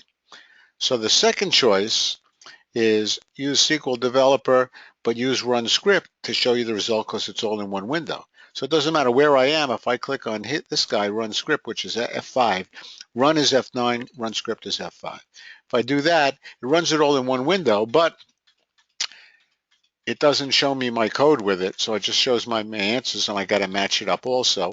And there is actually a way to see the code with that, but I just find this window is kind of hard and smaller to see and so on. So that's why I run it in here. If I paste it in here, I see my SQL statement with my results right below it. I see my SQL statement with my results right below it. Okay, so that's why I'm running it in here. Now let's look at the solutions to this chapter. First thing said, display the employee ID. Nope, hold on. Display the last name, job ID, and salary from the employee table. So I got last name, job ID, salary from employees. Okay, so I'm set over here. But I want where the job ID is either SAREP or MKMan. So I'm doing where job ID in SAREP, comma MKMan. I can use the in. And it also has to have a salary. So it's both conditions. So I'm saying and salary between 1,000 and 10,000. So I get my SA reps and SA man, but only for salaries between those two ranges. And the SA man apparently was not within those ranges, so it doesn't show up. Okay, first one. Any questions so far on what we've said? Second One one. related, I'm sorry, just Yes, go I ahead. was on mute, I was talking. Is there a shortcut so to see the values of the field? Kind of, I was trying to play with shortcuts to see if there's like a way you can see like the SA rep and MKman instead of, you know, inside of my question. No, I don't. What do you mean the values of the field? The values in job So, ID is actually the character string SA_REP. I mean, do you mean like just doing a frequency on job ID so you could see all the possible values? yeah, and so Yeah. Oh, Yeah, sure. so what is there a what way? you do is you can do that. You just and we do this as part of our QA process when we do complicated code. You would do something like take out your where statement and just say select distinct job ID from employees, and then you would get just a list of all the possible values for job ID.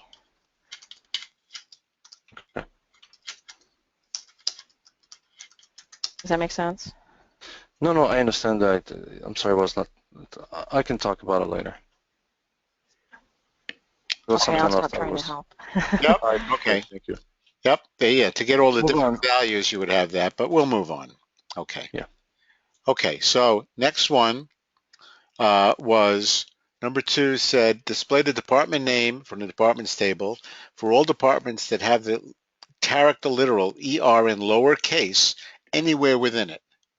So I'm doing where department name like %ER% in quotes, and then I have an ER in shareholder, I have an ER in operations, and I have an ER in government. Number 3, display last name, commission percent, salary from employees. I want everyone with a commission percent less than point or equal to 0.1 or null. So I have to say where commission percent is null. I can't say equal null, or commission percent less than or equal to 0.01. So here, my commission percent, these are the nulls, and here's the ones that are 0.1 or less.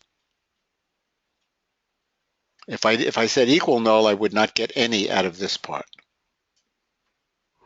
But I still would get the ones that are less than 0.1, but I wouldn't get the nulls.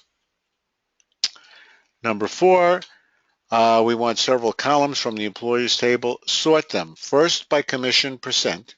So order by commission percent, we want descending. And now we want descending would mean that nulls sort high, so they would normally be first in commission percent. So I would normally get the commission percent of nulls first, but I don't want them first, I want them last, so I have to say nulls last. Commission percent descending, nulls at the end. And within the same commission percent, I want salary ascending. So within the same commission percent here, the salary is ascending for all the nulls. Within the 0.35s, it's ascending 9,000, 9,500, 10,000, and so on. Questions on that, anybody? I have a question. Ascending's the default, right? So we could do that statement without typing in the ASC. That's correct. You could leave that out and it would work just fine. Okay, thanks. Okay. And if you were doing ascending, you don't have to say nulls last because nulls would sort last in ascending. If you wanted nulls to sort low in ascending, you'd have to say nulls first, but you wouldn't have to say nulls last. Okay. And the next one is number 5. Oh, here's just another way of doing it. Order by 2 descending. 2 is the second column, that's commission percent. Nulls last, comma 3 ascending. And again, I wouldn't need the ASC, it's optional. Not good, not best practices to use numbers here, but you could use numbers. And number 5, create a substitution variable tax rate to set a tax rate percent. For instance, 0.1 would be 10%. Display various columns and calculate the third column called tax as the salary multiplied by the tax rate. So it said run the query twice, once with a tax rate of 0.1 and once with 0.2. So I could have done ampersand tax rate. I did an ampersand tax rate here, but I also did a define. I defined it. So therefore, when I ran it, it just substituted the value salary for the ampersand tax rate. It substituted the 0.1 and it ran fine. Now, the tax rate was defined as 0.1. If I ran it again without defining the tax rate, it would, since it had to define, it would use the 0.1 again, so I changed the tax rate to 0.2. I ran it again, and I got a 20% tax rate instead of a 10%. Notice, by the way, what we did here. I did salary times ampersand tax rate from employees. Let's see. Yeah, okay. And notice since this is a computation, the column heading is the heading after it did the substitution. These are substitution variables, it's substituting values, so the column heading is salary times 0.1. Not salary times ampersand tax rate, because it does the substitution before it runs it, and when it runs it, that's when it generates the heading. If I wanted to use, didn't define this at all, and tax rate wasn't defined, this ampersand tax rate would have requested the tax rate from me, and I'd put in 0.1, and when I would just run the same thing again, and I'd put in 0.2. So I'd actually defined it here just so I could run it automatically, but if you had ampersand tax rate without the definition, you'd be fine. Now, by the way, in SQL Plus, you can actually type define, and it tells you the definition of all of your variables. Because I had order 1 before, remember that? And because I have tax rate, it tells me what the current value of tax rate is. So define will actually tell me that in SQL Plus. I'm not sure how in SQL Developer to do that, because I actually tried to type define and I tried to run it. Oh, it told me define tax rate. Cool, I didn't see that. Okay. Let me erase this. Define. So it shows all the things I've defined here. Very cool. I don't know why I didn't see that before. If I run it as a script, it shows me the define also. So you can see what you've defined already. And if I undefine tax rate, and I run that, and then I try to run my define again,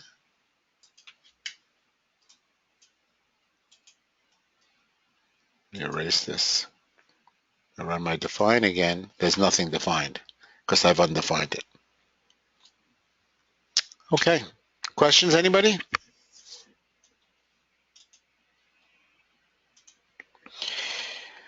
It's 5 minutes to. Just as a little head start, we'll be moving into chapter 4 tomorrow, which is single row functions. And we'll be talking about the character functions, number functions, date functions, whole bunch of functions that work on single rows at one time. There are aggregate functions which work on multiple rows, and they give you one result for multiple rows. Those are not single row functions, they're multi-row or aggregate functions. Anyone think of an example of a multi-row function that works on multiple rows at one time?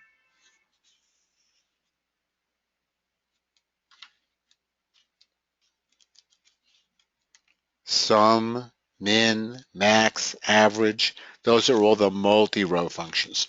Single row functions are things like upper, convert something to uppercase, upper and lower. It just works on one value at a time. It takes one row and converts that column to uppercase. But if you do average of salary and you're doing select average of salary from the customer table or from the employee table, it works on all the rows in the employee table and gets the average. So this chapter will do single row functions. Okay, so we're going to move a little faster. It took us a while to get started and so on. We'll probably, let's see, we have 3 more days. We're probably going to do around 3 chapters a day, two and a half to 3 chapters a day. We've been doing only when we got started, we do less in the beginning. So we're going to move a little faster tomorrow.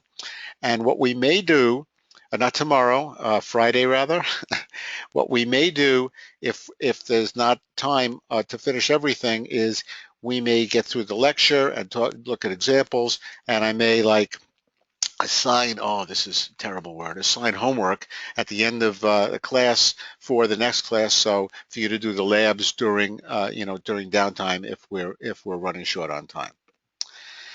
Okay, any questions, anybody? Okay. No, thank you. Okay, Thank you. Thanks, Ed. Paul Fitzpatrick, what are you doing that's crazy tonight? We know you have an unusual sense of humor, so we want to know what you're doing tonight that's crazy. No, Don't give him a start. I'm going to send some tormenting text to Amin. To Just Amin. because, Okay. just because he's so young and healthy and attractive and all kinds of wonderful things. No, he's got to play with his kids. Amin, aren't you glad I asked Paul what he was going to do? Yeah, I'm glad. Now you can be forewarned. Now Yeah. you can be forewarned. And the only other person who will probably be doing something insane tonight is Amanda. What are you doing that's gonna? Oh, I think she left. Oh, did she leave? Okay. Well, we Yeah. missed it. We'll have to find out No, tomorrow she's where I she could be is. wrong, but I haven't heard her. Okay. Oh. All right. Maybe she's How out about you? What are you doing crazy tonight? crazy tonight. Yeah. That's a good question. That's a very good question. I think You're in the Baltimore area, right? I know I'm in New York City. Oh, New York City. I'm in New Oh, York City. I'm actually on the oh 30th no. floor in my apartment building. So unlike Amanda, I am not jumping Wow. off buildings today. Hmm. I will not be doing that. Uh, but I don't know. In New York, there's always crazy things to do. All you got to do is stick your head out the window and something's going on, you know? Yeah, Yeah. Uh-huh. definitely. Okay. All right. All right. Well, All right. thank Thank you you Very so so good, much. much. Have a everybody. good night. Good night. Everybody, Thank Bye-bye. and you. Amin, have a good night. All right. See you Sure, all guys. Friday. Everybody. Bye.